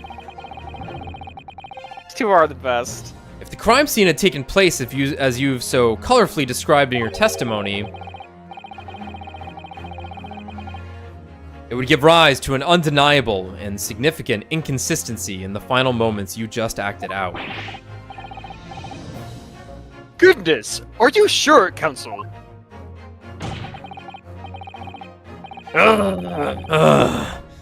You intrigue me, my learned friend. Let's see some evidence to support your claim. Where is the proof that demonstrates this inconsistency in the witness's portrayal of the victim's final moments? Autopsy report? Take that! Autopsy report. According to their testimony, the witness claims to have heard a shout of, "Give me that gun!" followed by the gunshot. Indeed. With the two events happening almost simultaneously, or so we've been led to believe. Yes, that's right. Now, if that testimony is true, it would mean that at the moment of death, the victim and his attacker would have been facing each other. They've always got my back. These games have never let me down. Numerous times have I gotten evidence correct wrongly, but they get there. However, in the autopsy report, it clearly states that the victim died instantly after being shot from behind. Ah! Oh. So as I stated before, there is an undeniable inconsistency in your testimony, Mr. and Mr. Skulkin. Ah! The treacherous Japanese. So sharp they are. But it's the God's honest truth. It is, Nash, it is! When he was shot that night! The shopkeeper's had a gun in his hand. We saw it with our own blatant eyes. You what? Did I hear you right just now? You actually saw Mr. Windybank holding a gun?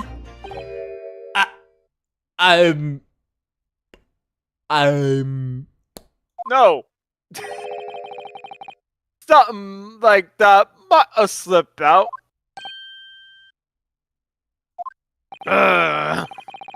Ladies and gentlemen, you have all just heard the admission by these two witnesses that on the night in question, they actually saw, with their own eyes, the victim wielding a gun. It can only mean that despite their testimony to the contrary, the Skulkin brothers must have encountered the victim in person. Nash, Oh! Order, order, order! Witnesses, explain yourselves at once. Well, the thing is, it was supposed to, It would seem that my previous warning fell on deaf ears. I made it quite clear that false witness would be the death of you. Am I to understand that you replaced the untruths of your original testimony with renewed lies? Ever so sorry, Governor. Truth is, we, Cut it out, Nash, cut it out! If we blab now, you know what it'll do to us. He? What are they talking about? Let me make your position here perfectly clear. You will talk. There is no other option available to you.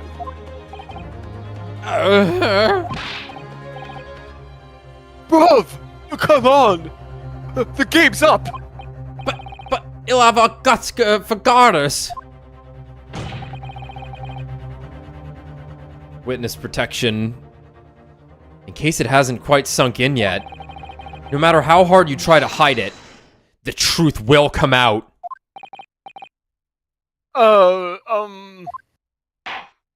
Bailiff. On the night in question, it is now apparent that you brothers met face to face with the victim. I demand that you testify again to explain the precise circumstances under which this meeting took place. Well... Do we have to? On pain of death. I suggest you make yourselves fully aware that this is your very last chance to tell the truth.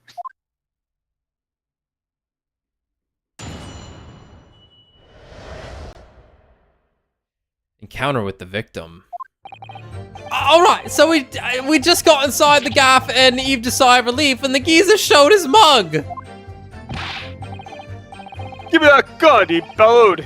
And then he flew at us like we was possessed. I thought we'd had it. He was... Oh, my finger slipped there too.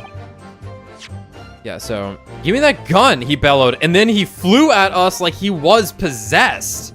I thought we'd had it. But old geezer, the bloke was strong as an ox. He chucked me over the counter. Oh. I pulled me gun on him and then he legged it through the door into the back room. Dude, what? I pulled my gun on him, and then he legged it through that door into the back room. So, Nash dropped it or something, and then it got kicked away? But then they found the gun. No, that would have been... Okay, let's just let them talk. He never had nothing to do with killing him. That's all what happened, I swear. Why were you still in there then? What the fuck? Dude. So, you're now telling us that moments before the victim was killed in the storeroom, you in fact had an encounter with him in the main part of the shop. Well, yeah. Sorry. What? Well, we find ourselves at an interesting juncture. This changes matters considerably. But honest, Governor, this time. This time, Nash, this time, we ain't got nothing more to hide. Very well. Counsel for the defense, you may proceed with your cross-examination. Yes, my lord. This is it. The moment I've been waiting for. All right. So these guys are telling us, they're positing that they walked in. Presumably Gina was already in the back room, right? Mhm. Windy Bank attacked these guys to defend his store, right? You know, you see these guys walk in, you're like, all right, these guys aren't up to any good. You're getting ready. Fuck yeah, Yeah, coming at yeah, you, he's coming at you. In the middle of the fight, he ends up in the back room and is shot? By Gina? That's ridiculous. Like, obviously we know she didn't do it, but like, what the fuck? And then you all just stood there, and then we walked in 5 seconds later, apparently. No, because they didn't just stand there. They put all the shit back on the desk. Yeah. While the other guy got shot, and they're like, okay, all right, fucking like.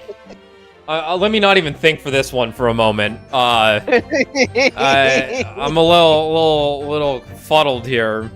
All right, so we just got inside the gaff and heaved a sigh of relief when the geezer showed it. We just got inside and heaved a sigh of relief when the geezer showed his mug. Why would you be relieved? What? What? When you say geezer, I presume you mean the victim and proprietor of the shop, Mr. Windybank. Who else? Sorry, I mean, that's right.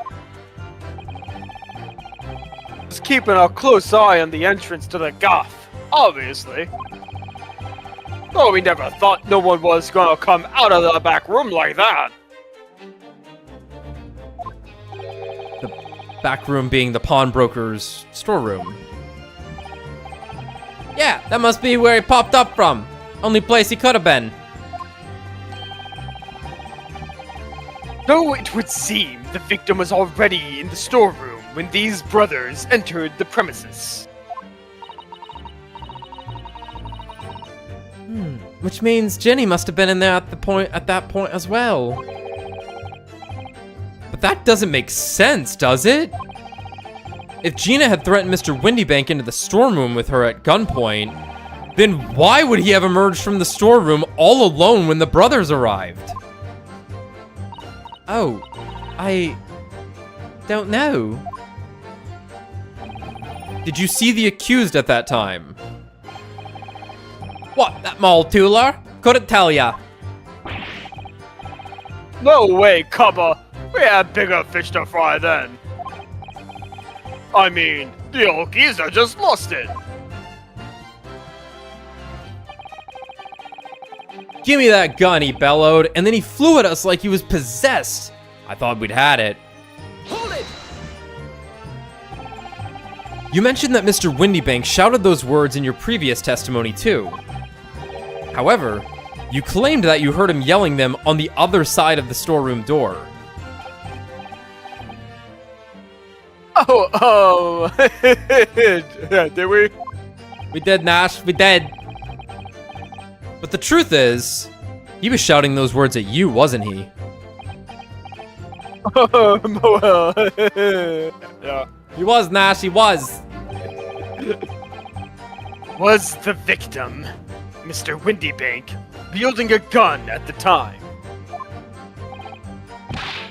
Was he ever? Blimey lummy, a great ugly barrel he had, pointing straight at me front the piece. Front is peace. The front is pace. Wait. The piece is front? Is that what the one piece is? It's the front? Shh. No, don't. Shh. Tell him that. So what you're saying is, you definitely saw Mr. Windybank with the gun at that time. Is that right? It is, Gov. It is. Spot on. Oh, son. He came at us, he did.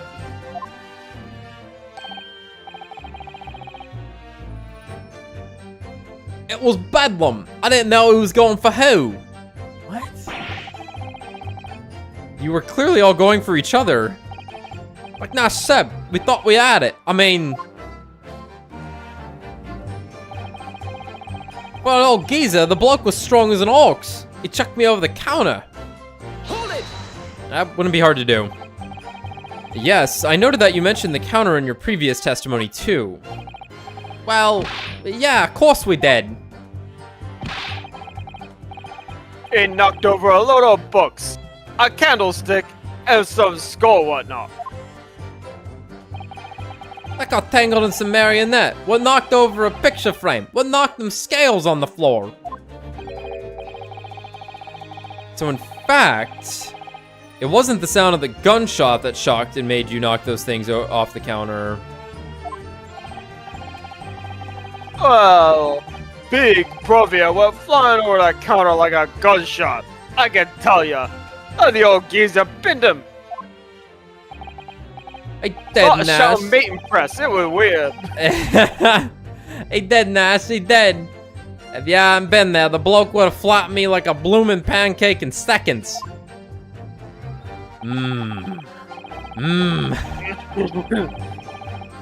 At the time in question, the alarm was raised at the local police station via a secret cable from the pawnbrokery. This is incredibly vital information, Zeeks. My boy, what the fuck is this, man? There is a button under the counter used to activate it, which was presumably pressed by the victim. I guess you could make an argument that he could have done it when Gina showed up, but like, he doesn't know Gina's about to pull a gun on him. Right. And she was a completely sensible customer, right? That's right. When the brothers fled the scene and back onto the street, they ran straight into the arriving police, didn't they? That's true. Poor Mr. Windybank. He didn't even... Oh god, bug. Bugs are back.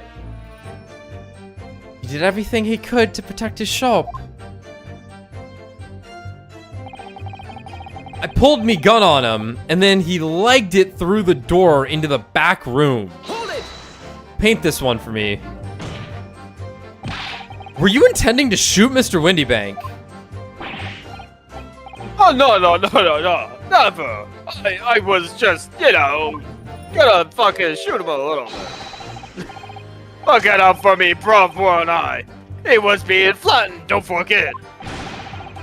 By a man whose shop was being burgled, yes! And then, the man fled into the Oh store. my, okay, yes, legged it. He ran. I'm sorry, I completely misinterpreted this. Oh, what did you think he meant? He kicked the gun. He like knocked it. He legged the gun into it. Okay. He legged I was it, like, it being the gun, and I was like, what? That's why I was so Okay. confused. And by it, well. I mean, my leg. Yeah. Okay. The man fled Still. into the storeroom when you pointed your gun at him. Is that it? Yeah, that's it. He shoved me away. He ran through that door and shut himself in. There's something about that last remark Alex didn't quite understand. Something that doesn't quite ring true. Oh, my instincts, Tommy. They told me something was wrong with that statement. I'm just gonna knock myself out next time. I'll get everything so quick. I wonder why Mr. Windybank ran away into the storeroom. What? It kind of makes sense. Like, yeah, you'd already hit the alarm. Right. So, like, let me think. Like, let's think of this. Why didn't he just shoot the guy? Maybe is what she's gonna say. What's her statement here? Well, according to what everyone's saying, Jenny was in there waiting for him with a gun. Great point, Iris. What the fuck is happening? Yeah. So, like, order of events. Ginny walks in, grabs, presumably Windybank's gun off the counter, right? Yeah. Does point it at him in some fashion. We see the photo, right? She's not pointing it right at him, but, like, that is what's happening in the photo. It's a stick up. Right, it's a stick up. They both go into the storeroom. she's just interested in this manuscript, as we know, right? She's not evil. Yeah. Right? She's like, look, I just want to see this fucking thing. Right? And Wendy Banks probably like, Somewhat if you reasonably. want it that badly, fine, right? Fine. Like, I'm not gonna whatever.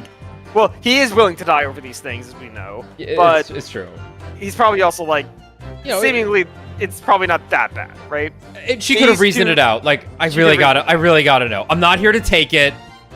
I don't want it. Can I just Right. see if it's there? And These two he might be clo- like, yeah. I'll prove to you it's there. Come on back. Yeah. These two blokes break in. He Shop's Right, he open, goes, presumably. "Fuck." He goes, fuck, these two guys broke in. Or like something like they're making a ruckus. Why are more right? people here? Right. Comes through the door and immediately like attacks him. Right. He knows what's up. He's been here He knows before. it's 1 a.m. It's 1:30 a.m. even maybe, right? It's sometime. It's shortly after 1. Yeah, so it's right. So it's like the store's closed. They're here to rob him. But he yells, "Give me that gun!" Oh god, he does I yell guess- that. Right. I guess to Nash, I guess he just sees the fact that he has a gun. Yeah, that maybe could be he's true. yelling it at. Maybe he's yelling it at Gina. He wants his gun. Give me Gina. I need the gun. Right. Well, he already had his gun. Yeah. No, you're right. They're claiming he had the gun. Yeah, maybe it was like visible on hand or something. All right, let's see. Ginny was in there waiting for him with a gun. Yes, that's right. Gina allegedly used Mr. Windybank's gun to threaten him and force him to open the storeroom door. In which case, how did the gun end up in Mr. Windybank's hands again? I have no idea. But that is strange, isn't it? This little inconsistency could be significant. I should make a mental note of it and not know what evidence to show to bring this up. The point is, me and Bravi. That's right, Nash. That's right. Me and me brother. Yeah, sure. We never had nothing to do with killing him. That's all what happened, I swear. Hold it! You say you had nothing to do with it. Oh. Nothing, Gov. Nothing. The old geezer went and shut himself in the back room, didn't he?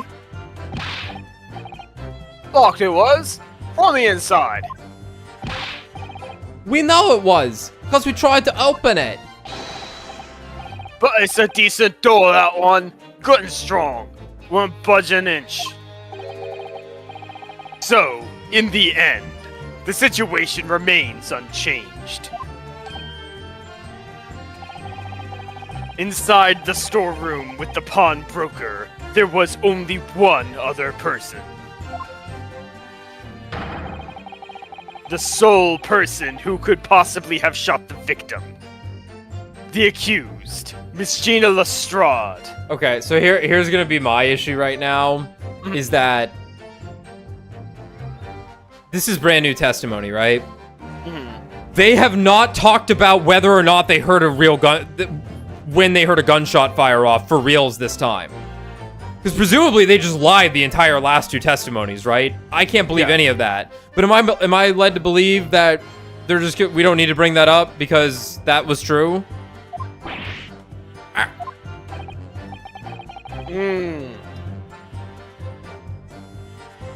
It would indeed appear so. What say to that? What say you to that, Counsel? What happened next? I don't great about all that. What happened after the door? Did you just leave or did you hear stuff? I don't know. Was there anyone else apart from Gina who could have possibly shot Mr. Windybank? There could have been.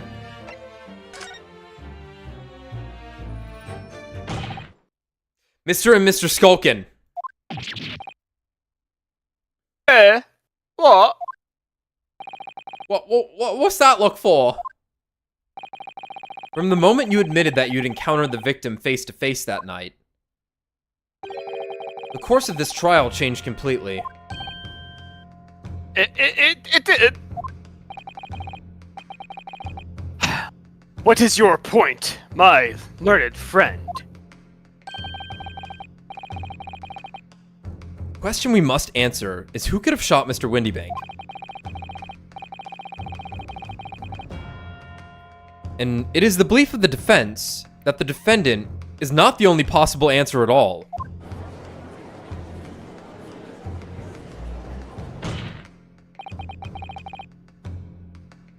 You have my attention.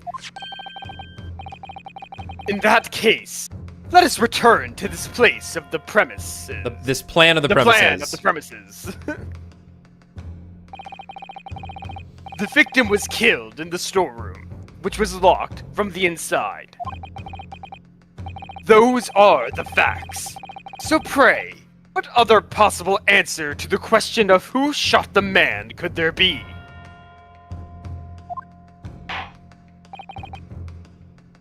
Counsel, you must now provide answers to the court in respect of 2 conundrums. 2? My lord. Sorry. 2, my lord.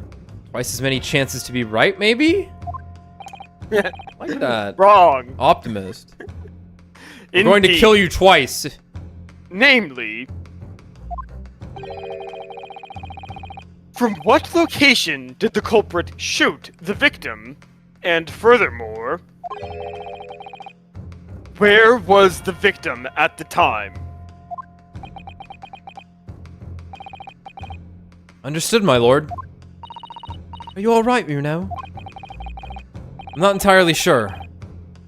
But there's one thing I am sure about. If I can prove that there's a credible new alternative to what happened, it would change Gina's prospects hugely. Bigly.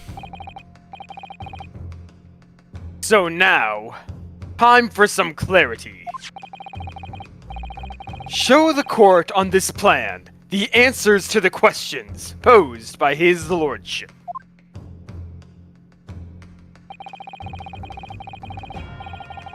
If you believe someone else could have killed the victim, indicate from where that person could have fired the gun. Right? I'm gonna click like There, half sir. door, Yeah. half In front of the door. Take that! Uh-oh. The defense like that, believes Alex. that. What? Was the music gonna change? Sometimes it keeps playing. Okay, okay. The defense believes that the culprit could have shot the victim from this location here.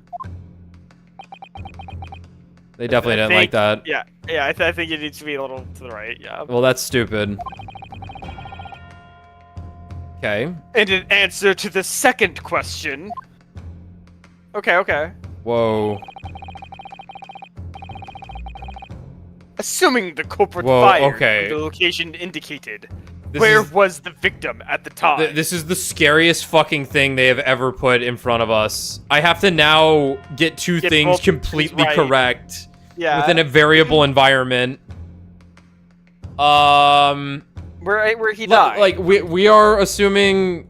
In fact, I Shots think in he the I cat think he flap. was laying down. Yeah. Take that! Oh God. Objection! Oh dear. What your answers in fact show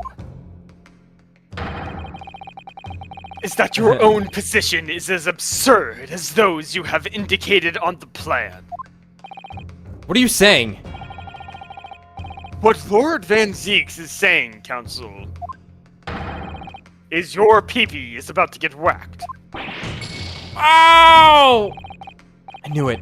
It's twice as many chances to be wrong. All right. Let's hope this was a precision issue and not a we're completely Logic off base issue. Yeah. So the questions are, from where did the culprit shoot the victim, and where was the victim at the time? Like, I'm clicking the door because that's where I you're putting know, your arm yeah. through, right? I didn't Yeah, realize I a know. fucking whole person was about to pop up. It's fine. Well, I don't see why we can't show that someone other than Ginny could have done it in the storeroom, do you? I don't see why we can't show that someone other than Ginny could have done it in the storeroom, do you? Yes, that's the right way of looking at it, I suppose. Someone other than Gina in the storeroom.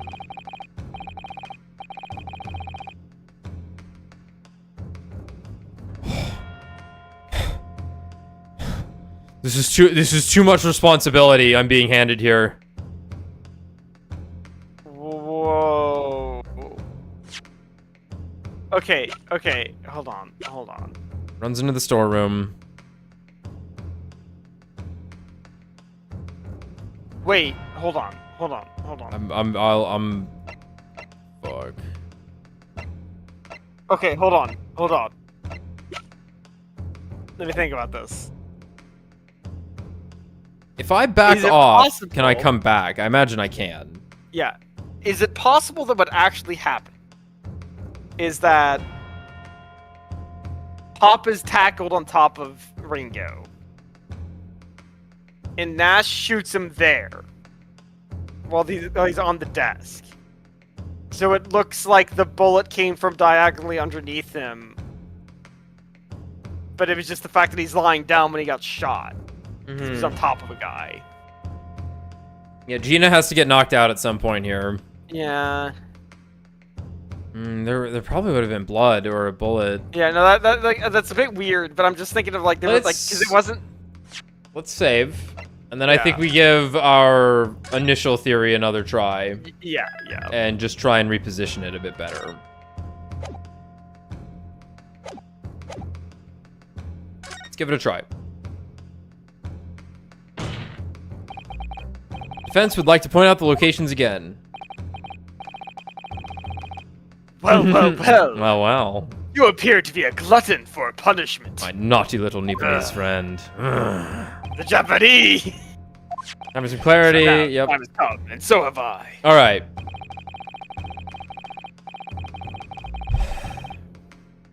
If you believe someone else could have killed the victim, indicate from where that person could have fired the gun. So, let's do some process of elimination here first. We don't have any strong details of what could have happened around here, right? Not really, except for the fact that we know that a bullet hit right here. a bullet over there, and whatchamacallit, but we know that bullet wasn't, that blood isn't, Pop's anyway. It's a different color. Okay, so I think the problem with doing this right now is that we've not established the fact that there's a hole in the door. No, We have to make a leap in logic that we are going to establish that there is a hole in this door. Right. To back up our claims here. Whereas, if we put the shooter here and the victim here, they might like that for some reason. Because it's like, or here and here. Because this is where what's-his-name was pinned. Yeah. I can fathom that. Right, but... so my issue with this also is the fact that, like, when they're describing this scenario of Windy Bank coming out and, shooting or tackling them, it's not like we got a map pop up, right? No, like, we don't know where it What side of the happened. counter are we talking about? We're not even sure where fucking Nash was standing. You're right, I think this isn't going to work, because we haven't established it's just not gonna work. It's not gonna work. No, because we no. haven't established the cat hole. No, we haven't. No, there's no way it's gonna work.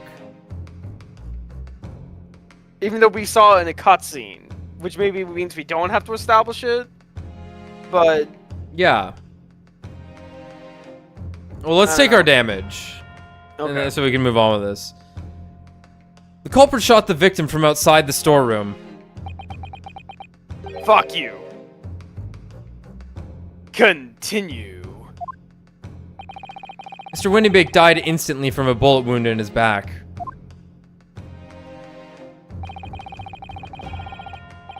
Looking at the stain of blood on the storeroom floor, it doesn't appear that the body was moved after death. Which tells us that he was almost certainly shot while he was in the storeroom. However, the crucial point is, where was the shooter when the fatal bullet was fired?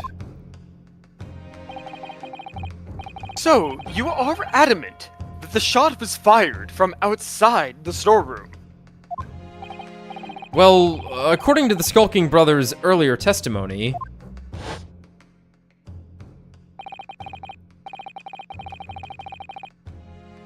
Pulled me gun on him, and then he legged it through the door. Through Back that door in the back room. Right. Yeah.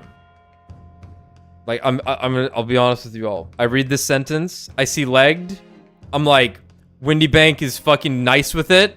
He kicked that fucking gun straight into the storeroom. That's what my brain said. I'd like, Bob from Tekken? Anyone? Just like that. Or Rufus. No, Rufus is from SF4. Same idea. It's just, that's just what I thought. You're running. It's you're right. You're right. You're right. But they're also British. Which was the layer of interpretation that fucked me up. They're British. That's fair. That's fair. I don't know what that means to them. I know what it means to me. I don't know what it means to them. I thought you were thinking. Like, I'm having to interpret. Like, I don't know. Because you expressed confusion when the sentence was read. I thought you were like, I was like, in my brain, the way I interpreted your confusion was you were thinking that like he like passed through a solid object. And like as if through, like he went through the door. I mean, like, I'm glad you understand. I try to think on a fucking 8th dimensional level at times, but you give me too much credit. You give me too much credit, dude. Yeah, I'm like Alex, the door was open. Why do you? No, my silly little Chunibyo brain was like, I fucking kicked that shit, bro. Also, who's running from this guy? Nothing makes sense. You pulled a gun out. No, listen. This is the Phoenix Wright in me. This is the method actor in me right now. Phoenix can't comprehend this. He would never run from this guy or a gun.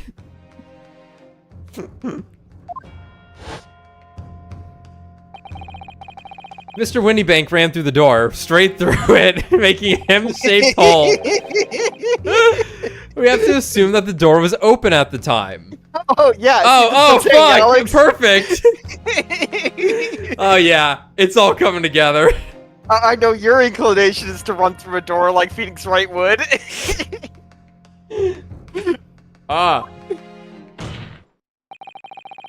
It was at precisely that moment when the victim was fleeing for his life that these brothers had the perfect opportunity to shoot the man in the back once he was inside the storeroom.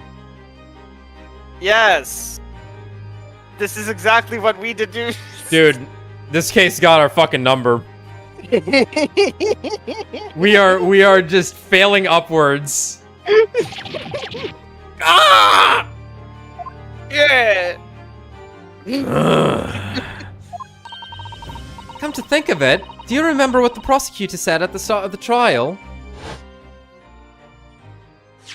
Where's Susato? Yeah, where's Susato?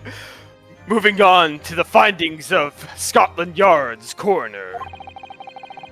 His report states that the bullet entered the body on a rising diagonal trajectory.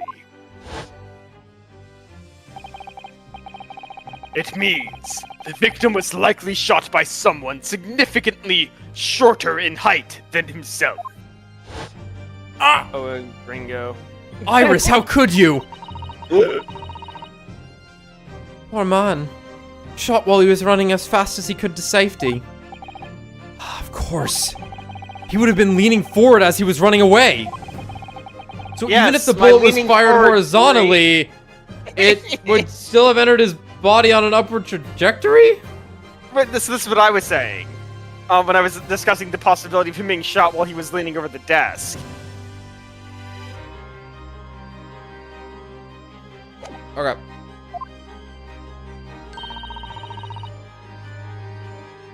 So the culprit isn't necessarily someone shorter than Mr. Windybank.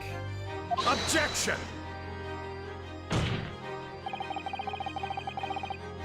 I'm sure my learned friend can't have forgotten that the storeroom door was found closed and locked from the inside. You claim the victim was shot as he fled into the room. Do you also claim his corpse was dexterous enough to turn the key in the lock? But what if someone else locked the door? Impossible. Yes, there is someone else who could have locked the door to the storeroom. No, there isn't. Yes, there is. Is that so? Yes. What would you make sense? Gina hears gun and goes, "Oh fuck." Is it Gina sees Windy Big fall dead on right in front of her.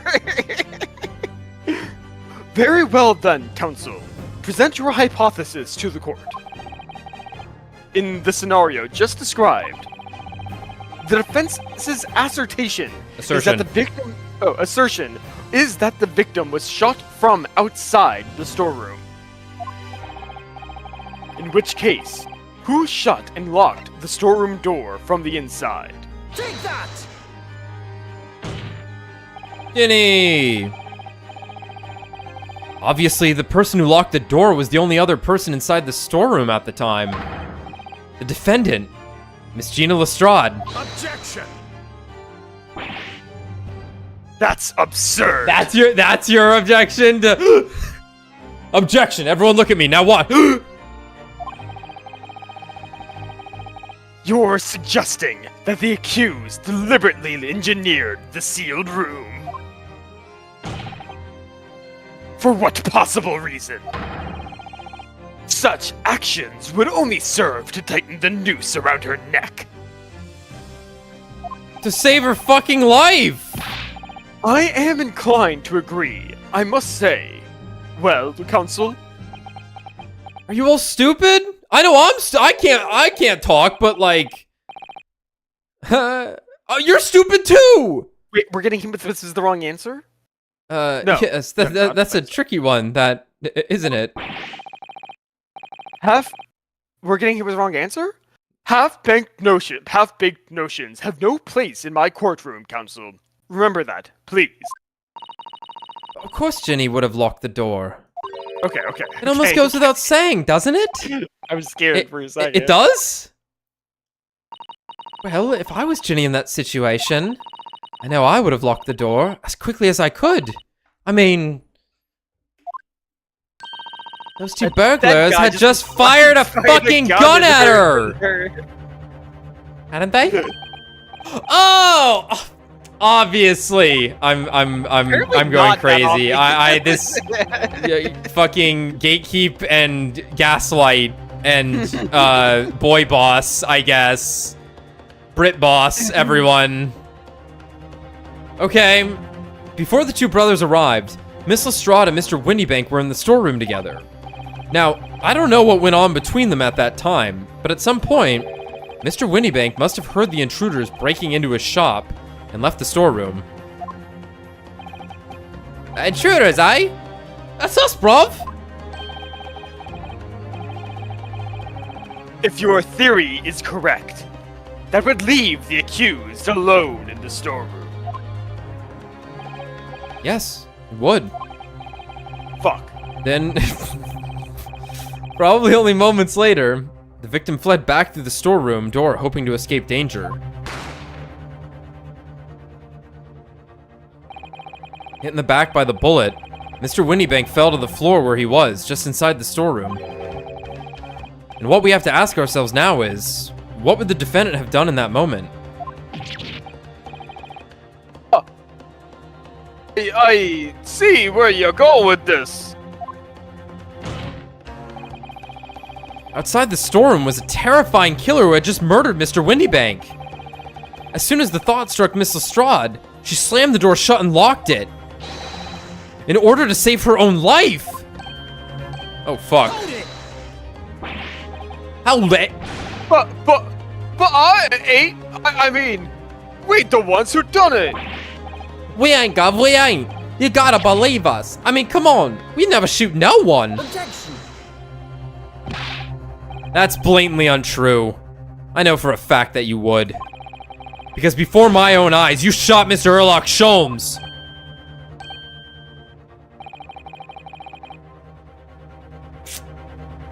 They only ever fired one bullet, though. No, they didn't shoot. No. There's a third gun still. So I'm going with no, there's not necessarily a third gun. Only 2 shots were ever fired and found. One in the wall and one in the victim. And there's 2 guns. No, you're right. Sorry. Yes, there's a third gun. I'm gonna stop talking. You take over. I'm just gonna read. There's another. Person yes. Of because course, they also talked about the he who was threatening them. Yes. Right? Let's assume it's Egbert, but it could be fucking anybody, right? Yes, I gotta stop talking. Mr. and Mr. Skulkin, you brothers had every opportunity to have been the true perpetrators of Mr. Windybank's murder. No!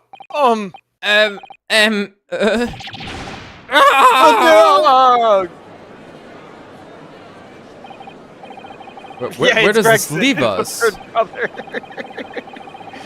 They said, well, the pickpocket who shot the pawnbroker after all.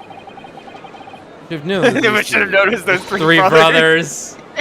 That was amazing, you know. All the members of the jury seem to be firmly on your side now. I know. First time ever. And probably the last. I'll kill him. Well, I think you've done it. Surely they'll have to give a verdict of not... Keck. Yeah, he's beginning to cack. An admirable effort, my learned friend. What's this now? He's laughing. You find the situation amusing, Lord Van Zeeks. I myself find the defense's argument most persuasive.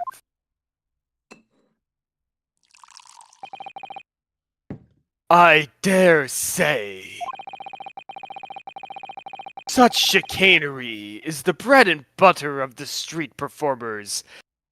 Of the street performers in your provincial eastern nation. Holy shit, my cat fucking... But such blatant, malicious, conjuring tricks amount to nothing more than inexcusable pettifoggery here. My brain did not want to read that word right. What? The hypothesis you put forward, it's ostensibly credibly cannot and will not stand.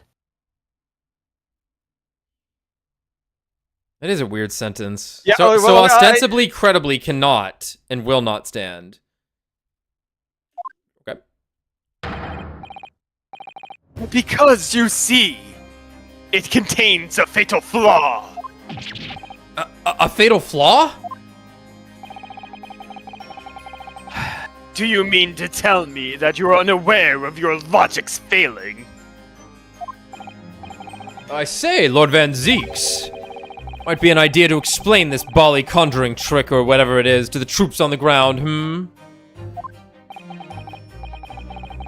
The fatal flaw in my learned friend's argument is really very shrimple to understand.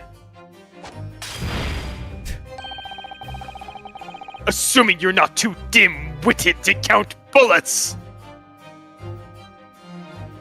Then Zeeks, I think you're too dim-witted to count bullets.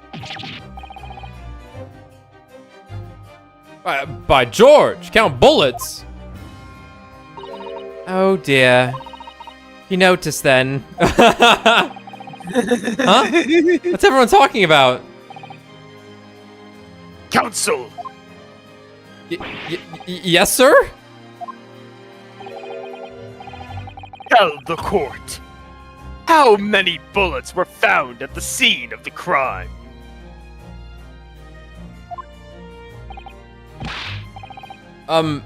Two. 2 bullets. Correct.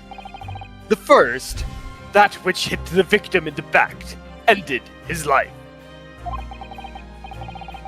And the second, that which struck the detective, Mr. Herlock Sholmes, on his arrival at the scene. Indeed. The defense presented a picture showing the damage caused by the second bullet earlier in the proceedings. No. The blood getting over here is crazy, though. Unless Sholmes was standing right there. We don't know where he was standing. You know, No, this wasn't Sholmes. This isn't Sholmes. Again. This was bloody when we walked in before the gunfire. Right. That hasn't been... we know this, but that has not been established. And honestly, I don't know how the fuck we're proving that without the other images. Okay. The bullet which injured Mr. Sholmes appeared to have passed through his body to strike the calendar. Right, I guess here's the issue. Is a player might not have realized this yet either. If they didn't look at the calendar immediately upon entering the no, like us catching that I think is it might actually be fucking us up. Okay.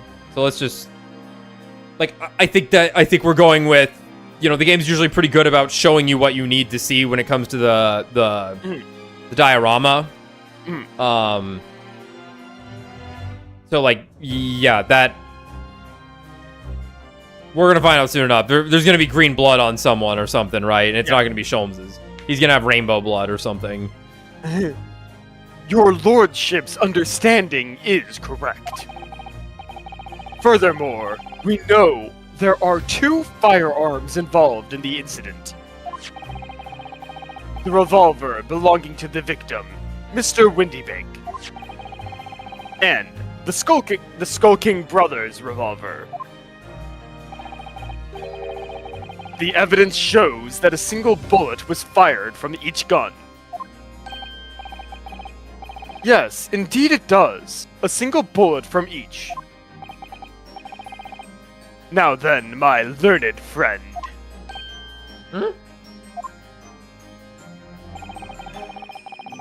You yourself told the court only moments ago that these 2 brothers shot Mr. Herlock Sholm right before your eyes. Yes, I did. My goodness, I think you'll find that if the single bullet was fired from the brother's gun hit Mr. Sholmes, it means... Windybank not shot by same gun. Oh, stop. Right, Only one bullet. Right, Stop. Okay, that's what they're going with here. Yeah. Okay. Exactly. Yes, this Nipponese street performer presented an ostensibly credible argument. However,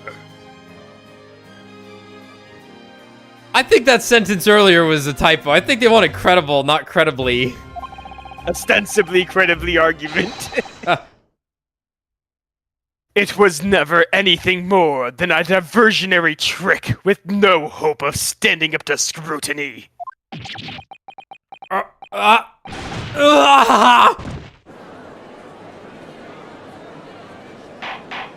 Bruv, how the fuck we making it out of this one so good? Order! Wilhelm scream. Pray forgive the discourtesy of flinging the dregs of this hollowed nectar into the public gallery. Dude, he's drunk. He finished the whole thing. Lord Van Zeeks. I'm drunk. But this court needs to open its eyes. The accused, Miss Gina Lestrade, is no ordinary little girl. Despite her young years, she can, regrettably, no longer be described as a juvenile. No, the person in the dock is far from a law-abiding citizen. She has a past riddled with criminal conduct. Oh, better kill her then. The truth is, the accused broke into the pawnbrokery on the night in question with loathsome intent to eat dong. As we can see beyond doubt in this print, which depicts her threatening the victim with the murder weapon. She's not pointing it at him.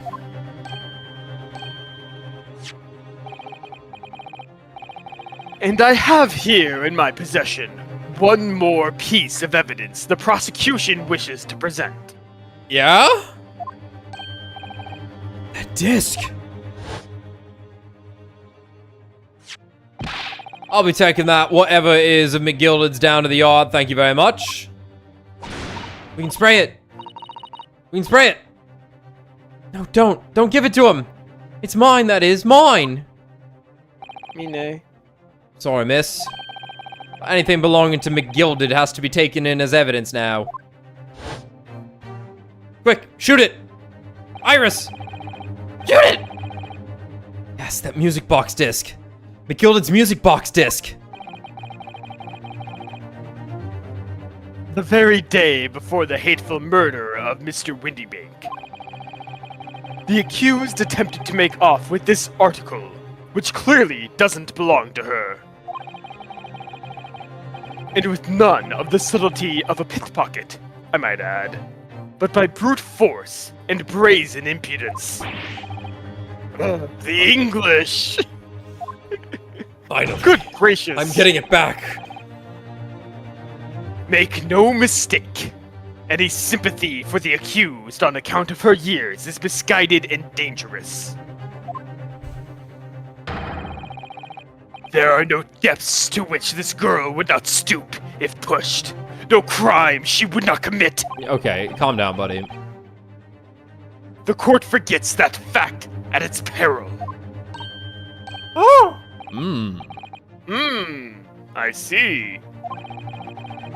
I think it would be prudent to take this music box disc into evidence, counsel. Gimme. As a grim testament. Lord Van Zeek, Inspector Gregson? What? Yes, Inspector. We had a meeting yesterday at the yard with the prosecution service, and, I think it was agreed that that disc wouldn't be used as evidence. Shit. I forgore. What's this all about? Why is the inspector acting strangely? That's the first time he said anything to Van Zeeks at all. Oh? I am unaware of any such meeting. But those were the instructions right from the top. The government bigwigs were insistent. Don't care. Inspector, I am the prosecutor. Based.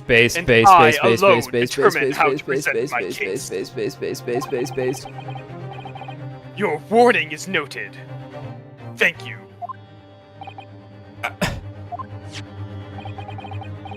The prosecution wishes to proceed with submitting this disc as evidence, my lord. Indeed, bailiff. The music box disc has been entered into the court record. Bailiff, you watch out this time. He's fucking gone. He's lost it. Let's get to the, Alright, 3 pages. Imagine. Maybe more. Oh, Runa, look! This is blood! Yes, you're right. Just a small smear. But definitely blood. This shit's about to be green. Actually, I feel as though I might have noticed that before. No, it's not gonna be green. What color is it gonna be then? Because right. This is egg. That was egg. This is Eggy Man's. Right. Okay, yeah, you're right. This is the Eggman. I was thinking this was Sholmes' blood for some reason. Then it's my time. That's what they've been saying. Well, the one on the disc that is. I was thinking Sholmes pricked himself. No, it was Egbert. It was Egbert. Yeah. It's my time to shine again. I thought I'd be waiting forever. All right, hold still with that disc review now. Can we get this done quickly, Iris? In a flash.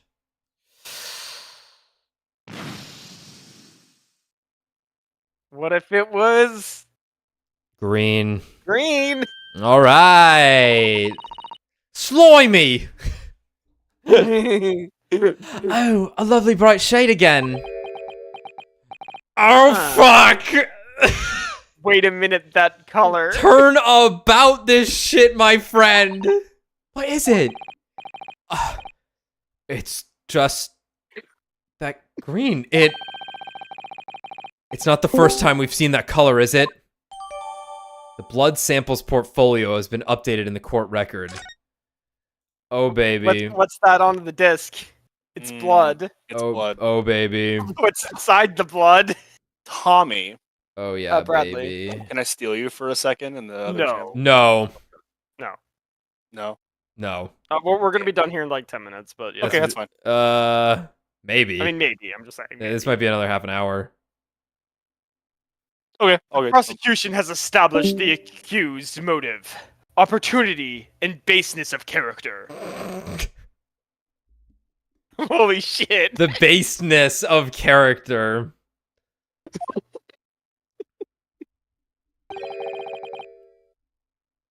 There is nothing more to add.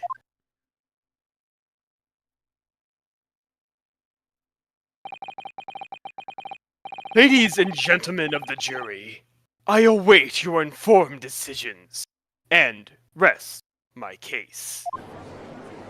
You rest your case? Oh, no, sorry. I don't believe it. I had the jury on my side for once, for all of 5 minutes. Oh dear. It wasn't even for 5 minutes, you know. My lord. Wonder if I might say something at this point. Proceed, Mr. Foreman. Been stumbling about in a bit of a fog up to now, if truth be told. But all of a sudden, the answer's bally obvious to me and my men. There's only one thing for it. Oh no.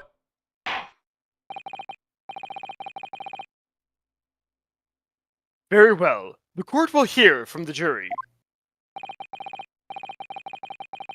Ladies and gentlemen, you will present your leanings as to the defendant's culpability. Guilty. Guilty. Guilty.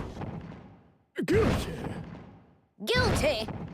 Guilty. I just realized now that we have a jury, we have like play to make jury from Street Fighter jokes. Like, let's examine the jury. And just Oh, if Says you looking at the insist. jury. Hmm. we have a consensus, a sus among. A sus It's among. so fucking close. The jury, it seems. When you have eliminated the impossible, whatever remains must be the truth. I read that in Red's magazine. That's my line. I wrote that for Hurley. Ah, how dare he use it against us? Don't worry, I'm Iris. sure the Arthur Conan Doyle estate will forgive this copyright infringement. What's that? As they're known to do. Don't worry, Iris. He can't be nice to women. How does that make any sense? The baseness of character. We talked about this. I don't think we're finished yet. There's still more to this case than we realize. There must be, because there's one thing that I'm absolutely certain of. Gina didn't shoot Mr. Windybank. That's beyond any doubt. Very well. We will proceed with the second summation examination of the day. Mr. Foreman, are you and the other jurors ready? Garadeb Squadron is primed and ready for action, sir. We're gonna... if we're not presenting this disc this instant to end this section, we're gonna stop then. Yeah, I was thinking that was maybe just gonna be like one more piece of evidence, but if it's summation examination, like there's No, unfortunately they opted to put more mechanics in this game than needed. Yeah. And that kind of sucks. Very bad. So, ladies and gentlemen of the jury, will you each explain on what grounds you have now determined the defendant to be guilty?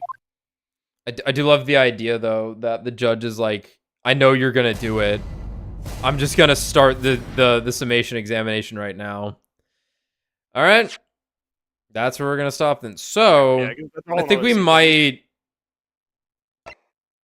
we might do this for a couple of days in a row if possible. Then Okay. because I'd rather get this done, and we might like try and finish it.